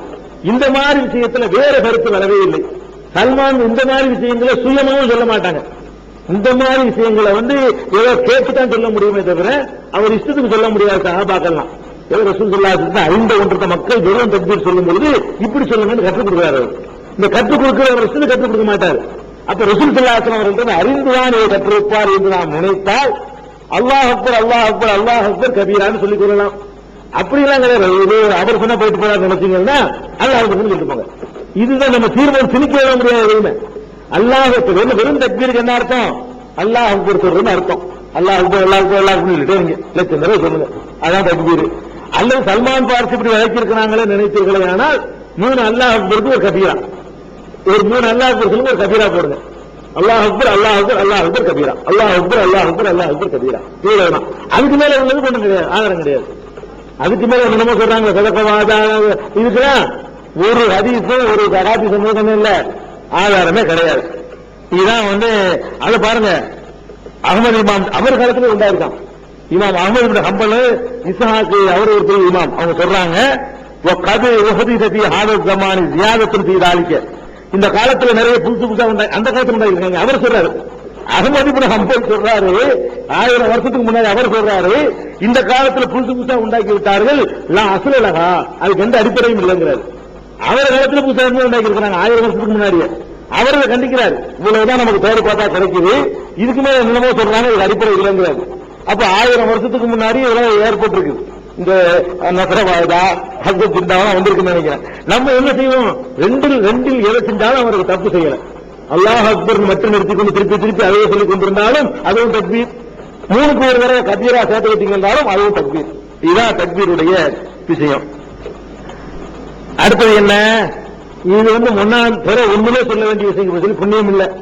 என்ன 1வது நாள்ல சொல்லியிருக்கணும், என்ன குர்பானை கொடுக்கக்கூடியவர்கள் இந்த 10 நாளைக்கு என்ன செய்ய குர்பானை கொடுக்கிறதா இருந்தால் கொடுக்க, நீங்க பிறகு கண்டதுல இருந்து பிறகு என்ன பார்த்ததுல இருந்து குர்பானை கொடுத்து முடிகிற வரைக்கும் என்ன செய்யக்கூடாது, நகம் வெட்டக்கூடாது, அந்த 10 நாளைக்கு முடி வெட்டக்கூடாது, மீசையை கத்தரிக்க கூடாது, தலைமுடி எதுவுமே. அந்த மாதிரி ஒரு 10 நாளைக்கு என்ன செய்யணும், குர்பானை கொடுத்த பிறகுதான் திருநாளைக்கு செயலா இருந்துடக்கூடாது. குர்பானை கொடுக்க நினைக்கக்கூடியவர் தொழுவிட்டு போய் தான் என்ன செய்யணும். இது இன்னைக்கு தெரிய ஆகுமா, வெட்டி தெரியாம இருக்காங்க, ஒன்றும் பிரச்சனை இல்லை. இன்னும் அடுத்த வருஷத்துக்கு கடைபிடிக்க, அதாவது தெரியாமல் நீங்க செய்திருந்தீங்களா, ஆக தெரிஞ்ச நம்மளும் செஞ்சிருப்போமே நினைச்சுக்கலாம், எல்லாம் போயிருந்தோம், அவ்வளவுதான். தெரியாம செஞ்சுட்டு வைங்களேன், ஆக 10 நாளைக்கு தெரிஞ்சா நம்ம இந்த நன்மை இறந்திருக்கலாமே, தவற விட்டோமே நினைச்சுக்கிட்டு வைங்களேன், அவன் இந்த கஞ்சனா தூக்கி ஓடுக்கிறான்ல, அவன் உள்ளத்தை பார்க்கக்கூடியவங்க இப்படி நினைச்சுக்கிட்டு அதுக்கு கூட வரைக்கும் அடுத்த வருஷம் செஞ்சாரு. இந்த வருஷம் தெரிஞ்சுக்கிட்டு அடுத்த வருஷம் செய்யுங்க, கடைப்பிடிங்க.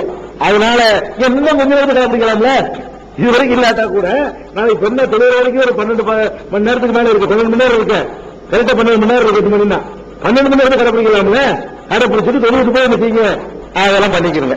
அது ஒரு குர்பானி கொடுக்கக்கூடியவர்கள் கடைபிடிக்க வேண்டிய ஒரு ஒழுங்கு. இந்த குர்பானியை தொழுகைக்கு முன்னாடி எக்காரணம் கொண்டு செஞ்சிடக்கூடாது. குர்பானி ருசுகள் அப்படி எச்சரிக்கை பண்றாங்க. தொழுவிட்டு பாக்குறாங்க, குர்பானி அறுத்து கிடக்கு, தொழுவிட்டு பாக்குறாங்க, எல்லாம் அறுத்து கிடக்கு, முன்னாடி கூடாது அறுத்து கிடக்கு. யார் தொழுகைக்கு முன்னாடி அறுத்தாரோ அவர் திங்கிறதுக்கு அறுத்திருக்கிறார், கடமையை நிறைவேற்றவில்லை, அதனால இன்னொன்னு அறுக்கட்டுங்கிறாங்க. இன்னொன்னு இருக்கட்டும், அவ்வளவு கட்டுற கணக்கே வராது. அதனால குர்பானி கொடுக்கக்கூடியவர்கள் பெருநாள் தொழுகை முடிச்சுட்டான செய்யணும். அப்படிங்கும் போது இந்த ஆளுக்கு 11 மணிக்கு தொழுகிறாங்க, அக்கிரமம் பாருங்க, அறுத்துலாம தொழுகிறாங்க. இந்த குர்பானியுடைய நன்மையை நாசமாக்குற மாதிரி குர்பானி 7, 8, 9 மணிக்கெல்லாம் கொடுத்துட்டு இந்த 11 மணிக்கு தொழுகக்கூடிய காட்சியெல்லாம் பாக்குறோம். அந்த மக்களுக்கு நன்மை இல்லாமக்கி திங்கிறதுக்கு அர்த்தாங்கிறாங்க. உங்களை காசு கொடுத்து வாங்கி திங்கிறதுக்கு அர்த்தாங்க ஒரு வேலை இருக்கணுமா? அதனால இப்ப குர்பானி தொழுது முடிச்சுட்டு தானே செய்யணும், கொடுக்கணும். அதுல ரொம்ப கவனமா இருக்கணும். அதுல இன்னொரு விஷயம் என்னன்னு கேட்டா, குர்பானி கிடாய பத்தினா சொல்லி டைம் முடியுறேன், இனிமே வாங்க போறீங்க, வாங்கிருப்பீங்க. அது ஒன்றே சொல்லிருக்கணும். போன வாரம் மிஸ் ஆனதுனால எல்லாம் இதா போயிடுச்சு. குர்பானி கிடாய் வாங்குவது எப்படி இருக்கணும் அதெல்லாம் இன்னைக்கு தெரிஞ்சு ஆகுறதுல அச்சுப்ப நாளைக்கு முந்தைய பிறகு முந்தைய சொல்லியிருந்தா பயனுள்ளதா இருக்கும். இன்னுமே போய் வாங்க வாங்க போறீங்க, நல்லதா இல்ல இன்னும் வாங்க போறீங்களா, வாங்க கொழுப்பதா இருக்கணும், நல்ல தரமானதா இருக்கணும், ஊனம் இல்லாத இருக்கணும், அது மாதிரி உள்ளது. அது உங்களுக்கு தெரிஞ்சிருக்கு, இவர் தெரிஞ்சுட்டு கேட்கிறாரு, அதை விட்டுருங்க. இதுல தெரிய வேண்டிய விஷயத்தை கொண்டு வருவோம். அதாவது சில தவற விட்டுருவோம், இனிமே அமைச்சர்களுக்குள்ள மட்டும் வச்சுக்கிட்டு போயிடுவோம். இந்த குர்பானி தோல் இருக்கு பாருங்க, இதுல ரொம்ப பெரிய தவறுகள்லாம் நடக்குது. குர்பானி தோலை ரசூல் ஸல்லல்லாஹு அலைஹி வஸல்லம் தர்மம் தான் செய்யணுங்கிறாங்க. கண்டிப்பா தர்மம் நிக்க கூடாது, அதை கூலியா கொடுக்க கூடாது. ஆடு உரிக்கிறவருக்கு கூலியாக அந்த தோலை வச்சுக்கிறீங்கன்னு கொடுக்க கூடாது. அதை என்னதான் செய்யணுமா, தர்மம் தான். மசாக்கி மிஸ்கீன்களுக்கு கொடுங்கன்னு சொல்றாங்க ரசூல் ஸல்லல்லாஹு அலைஹி வஸல்லம். இந்த மிஸ்கீன்களுக்கு கொடுப்பது என்பதை எப்படி விளங்கிக் கொள்வது என்று சொன்னால், எதையெல்லாம் திரட்டி கொடுக்குமாறு ரசூல் ஸல்லல்லாஹு அலைஹி வஸல்லம் சொல்லவில்லையோ. இப்ப ஜக்காத் இருக்குங்க, அது எப்படி கொடுத்திருக்காங்க, திரட்டி கொடுத்திருக்காங்க. சதகத்துல் ஃபித்ர் இருக்குது, அதை திரட்டி கொடுத்து விநியோகம் பண்ணிருக்காங்க. குர்பானி தோலை ரசூல் ஸல்லல்லாஹு அலைஹி வஸல்லம் வீடு வீடா போய் எடுத்து அதை பைத்துல் மால்ல வச்சு தர்மம் செஞ்சதுக்கு ஒரு ஹதீஸ் காட்ட முடியாது. அப்படி கிடையாது. அப்படி இல்லாத தர்மங்களை எல்லாம் எங்கெல்லாம் உங்களை தர்மம் நீங்க வருதோ அந்த தர்மத்திற்கு என்ன அர்த்தம்னா, ஃபர்ஸ்ட் உன்னுடைய சொந்தக்காரன் அர்த்தம். இப்பதான் இவன் தவுல், உன்னுடைய உறவினரில் இருந்து தர்மத்தை துவக்கு அப்படிங்கிறாங்க. அப்ப நீங்க குர்பானி கொடுத்தீங்கன்னா உங்க மாமா மச்சான் சித்தப்பன் பெரியப்பன் ஏதாவது ஒரு குடும்பத்தில் வேற மக்கள் இருப்பாங்க, அவர்களுக்கு கொடுக்கறதுதான் சதக்காக தர்மமே தவிர நீங்க வாட்டுக்கு மொத்தமா வசூல் பண்ணிக்கிற பள்ளியாசல சேர்த்துக்கிறது கொடுக்குற தப்பு எனக்கு வேற ஒண்ணு கூட கொடுங்க, அது தப்பு இல்ல. விற்காத அந்த குற்றம் பாவம் வராது, சிறந்த தர்மம் ஏது ஏழைக்கு கொடுக்கிறது. ஏழை கொடுப்பதில் எப்படி வருஷப்படுத்தணும்? உறவினர்கள் வந்து வருஷப்படுத்தணும். உறவினர்கள் ஏழை இல்லாட்டி தான் பக்கத்து வீட்டுக்காரன், அந்த மாதிரி ஒரு மரபுலாம் இருக்குது. அப்ப நம்ம குர்பானி கொடுக்கிற தோலை வந்து அது அப்படியே ஒரு அடுத்த வீட்டுல கொடுத்தோம்னா அந்த தோலை ஒரு சொந்தக்கார ஒரு வேலை இருக்கும், ஒரு 100 ரூபாய்க்கு விட்டு அவன் அன்னைக்கு ஒரு சந்தோஷமா இருந்துருக்கோம். அதுக்குதான் தர்மம் சொல்றாங்க. எல்லாத்தையும் டோட்டலா வசூல் பண்ணி எடுத்து கொண்டு போறதுல தமிழ்நாட்டில் உள்ள பூரா அப்படி வசூல் பண்ணி வேலைக்கு கொண்டு போயிட்டுறதா? என்ன நியாயம் இது? அப்ப அந்தந்த ஊர்ல வேலையே இருக்க மாட்டாங்க. எல்லா வேலையும் அங்க வேலூர்ல வந்து சேர்ந்துட்டானா, லால்பட்டு தான் சேர்ந்துட்டானா, மெட்ராஸ்ல வேலையே கிடையாதா? அப்ப குர்பானி தோலை வந்து எந்த நிறுவனம் கேட்டாலும் கொடுக்காதீங்க. எந்த நிறுவனம் கேட்டாலும் சிறப்பில்லை, குற்றம் வராதவங்களுக்கு கொடுத்தா பாவம் வராது. நீங்க விற்காத வரைக்கும், நீங்க அதை கூலியா கொடுக்காத வரைக்கும் உங்களை குற்றம் சேராது. சிறந்ததைத்தான ஒரு முஸ்லீம் தேர்ந்தெடுக்கணும். நம்ம எதுலையுமே எது சிறந்ததோ முடிஞ்சளவுக்கு அதை தேர்ந்தெடுக்கணும். சிறந்தது என்ன? குர்பானி கொடுங்க, உங்க தோலை உங்களுடைய உறவினர்களுக்கு தர்மம் கொடுங்க. உறவினர் இல்லாட்டி அண்டை வீடுகளுக்கு வாங்க, பக்கத்து வீட்டுல வேலைகள் தேர்ந்தெடுத்து பார்த்து அந்த ஏழைகளுக்கு குடும்பம் வித்து அவன் வந்து காசு எடுத்துக்கிட்டு சந்தோஷமா இருந்துட்டு போறாரு. இது ஒண்ணு. அப்புறம் குடும்பத்துக்கு ஒரு 6 ஆண்டு அதிக ரசூலுல்லாஹி அளவில் இருந்துச்சு. இது வாங்கியிருப்பாங்க, இன்னொரு வாங்குறாங்க, அதை விட்டுற வேண்டியது. அதுக்கப்புறம் வந்து குர்பானி கறியை என்ன பண்றது? அது ஒன்று இருக்குல்ல, அதுக்கு வந்து சில ஆட்கள் சொல்லுவாங்க. எப்படிங்கம்மா டைம் எவ்வளவு நேரம் இருக்கு? குர்பானி கறியை வந்து 3 பங்கா வைக்கணும். ஒரு பங்கை வந்து நம்ம எடுத்துக்கணுமா, எப்படி சொல்லுவாங்க, நம்ம எடுத்துக்கணும். இன்னொரு பங்கை ஏழைக்கு கொடுக்கணும், இன்னொரு பங்கை சொந்தக்காரங்களுக்கு கொடுக்கணுமா அப்படிம்பாங்க. இப்படி எங்கேயாச்சும் ரசூலுல்லாஹி ஸல்லல்லாஹு அலைஹி வஸல்லம் சொன்னாங்களான்னு தேர்தல் எடுத்தாலும் கிடையாது. என்ன இருக்குது? ஆரம்பத்தில் ரசூல் ஸல்லல்லாஹு அலைஹி வஸல்லம் அவர்கள் மதீனாவுக்கு போன புதுசு, போன நேரத்தில் அந்த வறுமை உங்களுக்கு ஏற்கனவே சொல்லியிருக்கிறோம், அவ்வளவு வறுமை. அப்ப ரசூல் ஸல்லல்லாஹு அலைஹி வஸல்லம் என்ன பண்ணாங்கன்னா, குர்பானி கொடுத்தீங்கன்னா அடுத்த நாளைக்கு ஒரு துண்டு மிச்சம் இருக்கக்கூடாது அப்படின்னு உத்தரவு போட்டாங்க. அவ்வளவு வறுமை, அவ்வளவு தேவை. அடுத்த நாளைக்கு வச்சிருக்கிறாங்க, அன்னைக்கு விநியோக ஃப்ரிட்ஜா வச்சிருந்தாங்க. அந்த காலத்துல அடுத்த நாளைக்கு வச்சுக்கிற கூடாதுனால முடிஞ்சு வச்சு எல்லாரும் கொடுத்துருவாங்க. உப்பு கண்ணை போட்டு வைக்க மாட்டாங்க. தன்னால எவ்வளவு திங்க முடியுமோ அவ்வளவு எடுத்துக்குவாங்க. மீதி வந்து ஏழை மக்கள் கிடைச்சிடும். மதீனாவுக்கு வந்த புதுசுல வந்து ரசூல் ஸல்லல்லாஹு அலைஹி வஸல்லம் 3 நாளைக்கு மேல வைத்துக் கொள்ள கூடாதுட்டாங்க. 3 நாளைக்கு மேல உப்பு கண்டம் போட்டு தங்க வீட்டு வருஷ கணக்கு திங்கிறதெல்லாம் சாத்தியப்படாது. 3 நாளைக்கு தேவைக்கு எடுத்து கொடுத்துருவாங்க. அப்படி ஒரு வழக்கம் இருந்துச்சு. இது வந்து எப்ப தெரியுமா? ஆரம்பத்தில் செழிப்பு வந்த பிறகு ரசூல் ஸல்லல்லாஹு அலைஹி வஸல்லம் சொல்றாங்க, இப்ப நீங்க குழுமா பதாலக்கும், உங்களுக்கு எவ்வளவுக்கு விரும்புறீங்களோ அவ்வளவு தின்னுங்க. இந்த குர்பானியை கொடுத்துட்டு இந்த கறி அல்லாவுக்கு போய் சேரா, ரத்தமும் சேர போறது இல்ல, நானும் தியாகம் பண்ணுவேன் என்ற உணர்வு தான் சேரும். அப்படிதான் அல்லாஹ் சொல்றான், லையனால் அல்லாஹு லஹுமுஹா திமாவுஹா வலாக்கியனால் தக்வா மின்கும். அல்லாஹ்ட்ட மாமிசமோ அவனுடைய ரத்தமும் போய் சேராது, உங்களுடைய தக்வா தான் போய் சேரும். எப்ப நீங்க அறுக்கும்போது என்ன இருக்கீங்க? ஆட்டை சார்பு போறீங்க இல்ல. இப்ராஹிம் அலைஹிஸ்ஸலாம் தியாகம் செய்த மாதிரி என்னுடைய உடல் பொருள் ஆக அத்தனையும் நான் தியாகம் செய்வேன், அதுக்கு அடையாளம் தான் இது. அதான் அப்படி நினைச்சு நம்ம அறுக்கிறோம். இப்ராஹிமுடைய நினைவுபடுத்துறது அப்படித்தான் நினைவுபடுத்தணும். அதுலயே நம்ம குர்பானி அல்லாஹ்வுக்கு செய்ய வேண்டிய கடமை முடிஞ்சு வச்சு. இனிமே என்ன விஷயம்? இந்த கறியை பொறுத்த வரைக்கும் குழு பதாலக்கும், உங்களுக்கு விரும்பின அளவுக்கு சாப்பிடுங்கள். பொத்த சத்தக்கு, விரும்பின அளவுக்கு தர்மம் செய்யுங்கள். பொத்த ஹீரோ, விரும்பின அளவுக்கு சேர்த்து வச்சுக்கிறீங்க. உப்பு கண்டு வேணாலும் போட்டுக்கோங்க. உங்க விருப்பம் தான் இது. இதுல கரெக்டா 1/3 கணக்கெல்லாம் கிடையாது. எல்லாத்தையும் வேண்டாலும் கொடுத்துட்டு போங்க, அது எல்லாம் வேண்டு போங்க அப்படின்னு போங்க. அல்லது பாதி எடுத்து பாதியை தர்மம் செய்யுங்க, உங்க விருப்பம் தான். அல்ல 3 கூட வச்சுக்கிட்டு 3 வச்சுக்கிட்டு உன்னை உப்பு கண்டம் போட்டு வைங்க, உன்னை வந்து அன்னைக்கே தின்னுங்க, உங்க தர்மம் செய்யுங்க, ஒன்னும் பிரச்சனை இல்லை. இதுல வந்து எந்த ஒரு நிர்ணயித்த முறையும் கிடையாது. இதுல இன்னும் பண்ணணுங்கிற நிர்ணயித்த முறை கிடையாது. ஆனா தர்மம் செய்யறதுன்னு நன்மை இருக்குல்ல, எவ்வளவு கூட செல்லும் தர்மத்துக்குரிய நன்மை கிடைக்கும். அதுக்காக இல்லைன்ற கூடாது. 1/2 கிலோ தர்மம் செஞ்சவனு 5 கிலோ செஞ்சவனு சமமாக மாட்டான். அது நீங்க விளங்கிட கூடாது. எல்லாம் சமம் தாங்க அப்படி விளங்கிட கூடாது. தர்மத்தை கூட செஞ்சதுக்கு கூட செஞ்ச நன்மை கிடைக்கும், தர்மத்துக்குரிய நன்மை அது கிடைக்கும். குர்பானியுடைய விதியில் எதை நீங்க மீற மாட்டீங்க. எல்லாத்தையுமே நீங்க திண்டாலும் உங்க குற்றம் இல்லைங்க. குர்பானியுடைய நன்மை உங்களுக்கு போயிடாது. தர்மம் செஞ்ச அந்த அடிஷனல் நன்மை கிடைக்காது. தர்மத்துக்கு நன்மை இருக்கல, மொத்த ஆட்டையும் வச்சு எல்லாத்தையும் நம்ம திண்டு முடிச்சால் தப்பு கிடையாது. ஆனா அதுக்கு தர்மம் செஞ்சா அதுக்கு நன்மை கிடைக்கும். இதான் ரசூலுல்லாஹி ஸல்லல்லாஹு அலைஹி வஸல்லம் அவர்கள் காட்டியது. இந்த ஹதீஸ் திருமதியில வர வந்திருக்கக்கூடிய ஆதாரபூர்வமான ஹதீஸ். இதையும் நம்ம என்ன செய்யணும்? கவனத்தில் வச்சுக்கணும். செழிப்பான் மரம் அதே மாதிரியான காலம் திரும்பமானால் அப்படித்தான். அதை அவர் தீர்மானிக்கணும். அதாவது குர்பானி கருத்தை பொறுத்த வரைக்கும் தர்மம் செய்யுங்க வருதுங்க. சத்த கூண்டு தர்மத்துக்கு மதமே கிடையாது. ஜக்காத்துன்னு வந்தாத்தான் அது நோன்பு பெருநாள் தர்மத்துக்கு வருது. எப்படி வருது? அன்றைய தினம் முஸ்லீம்கள் பெருநாளை கொண்டாடுவதற்கு அவங்களை தேவையற்றவர்களாக்குங்கள் அப்படின்னு முஸ்லீம் தான் அங்க வருது. குர்பானி கறியை பொறுத்த வரைக்கும் சத்த கூண்டு வருது. பதாலக்கும் உங்களுக்கு விரும்பினது அதுல கூட நம்ம விருப்பமா உங்க விருப்பப்படி தின்னுங்க கொடுங்கன்னு அது பெரிய கண்டிஷனே போடல. சதக்கா செய்யுங்கள் வரக்கூடிய நீங்க யாருக்கும் செய்யலாம். முஸ்லீமுக்கு தான் செய்யணும்னு கிடையாது. முஸ்லீம் அல்லாத யாருக்கு வேணாலும் சதக்கான்னு வந்து விடுமானால் யாருக்கு வேணாலும் செய்யலாம். ஜக்காத்துன்னு வரும்போது அது வேற, அது கடமை. அது கவர்மெண்ட் வாங்கி அதை உரிய விதத்தில் செலவழிச்சுட்டு போயிடும்.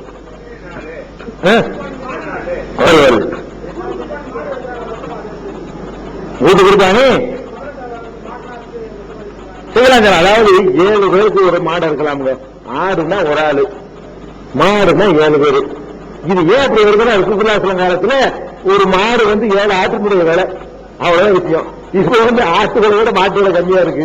சரிங்க, சரி நம்ம ரொம்ப ஈஸியா இருக்கு. இப்ப அதனால ஈஸியா இருக்கு. அன்னைக்கு உள்ள என்னன்னு கேட்டா அது மாடுங்கிறது ரொம்ப சீப்பா போச்சு. நம்ம பகுதி எல்லாம் மாடுங்கிறது எல்லாரும் திங்காத ஒன்றாகும், ஆடு விரும்பி சாப்பிடக்கூடியதான் இருக்கிறதுனால அப்படி வந்துருச்சு. அதனால 7 பேர் ஒரு மாட்டை சேர்ந்துக்கலாம்டாங்க. சரி, நமக்கு சீப்பா எல்லாம் வந்திருக்கிறான், 7 பேர் சேர்ந்து ஒரு மாட்டை கொடுக்கலாம். ஒரு ஆடு கொடுத்தவருக்கு கிடைக்க நன்மை கிடைக்கும். 7 பேர் சேர்ந்து ஒரு மாட்டை குர்பானி கொடுத்தீங்கன்னா 7 ஆடு கொடுத்ததாக எடுத்துக்கொண்டு ஆளுக்கு ஒரு ஆடு கொடுத்த நன்மை கிடைக்கும். அப்படி ரசூலுல்லாஹி காலத்துல நடந்திருக்கு.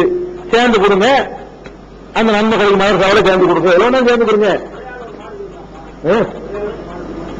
அதாவது மாடு என்றால் நாங்கள் 7 பேர் கூட்டு சேர்ந்து கொள்வோம் அறிஞ்சிருக்குது.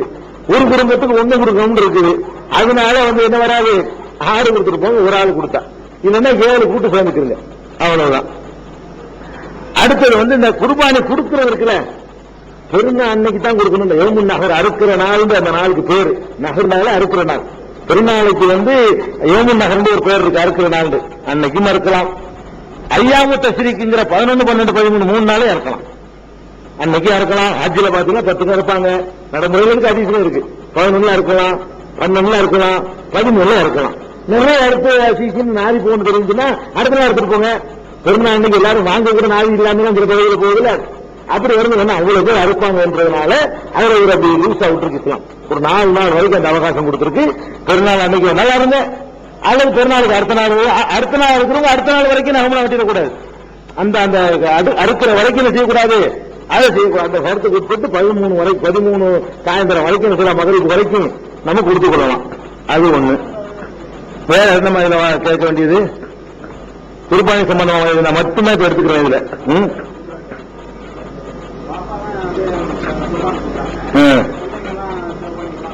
அது சொல்லலாம், கொடுக்கிறவருக்கு தான். அதாவது யார் கொடுக்கிறாரோ குடும்ப தலைவருக்கு தான். அது மற்றவங்களுக்கு பொருந்தாது. குடும்ப தலைவருக்கு தான் சட்டம், குழந்தைகளுக்கு மற்றவங்களுக்கு எல்லாம் வரல. யாராவது ஒரு குர்பானி கொடுத்து நினைப்பாரு ஆனால் அவர் அதை செய்ய வேண்டாம்ங்கிறது அந்த அறிவு அப்படி இருக்குது.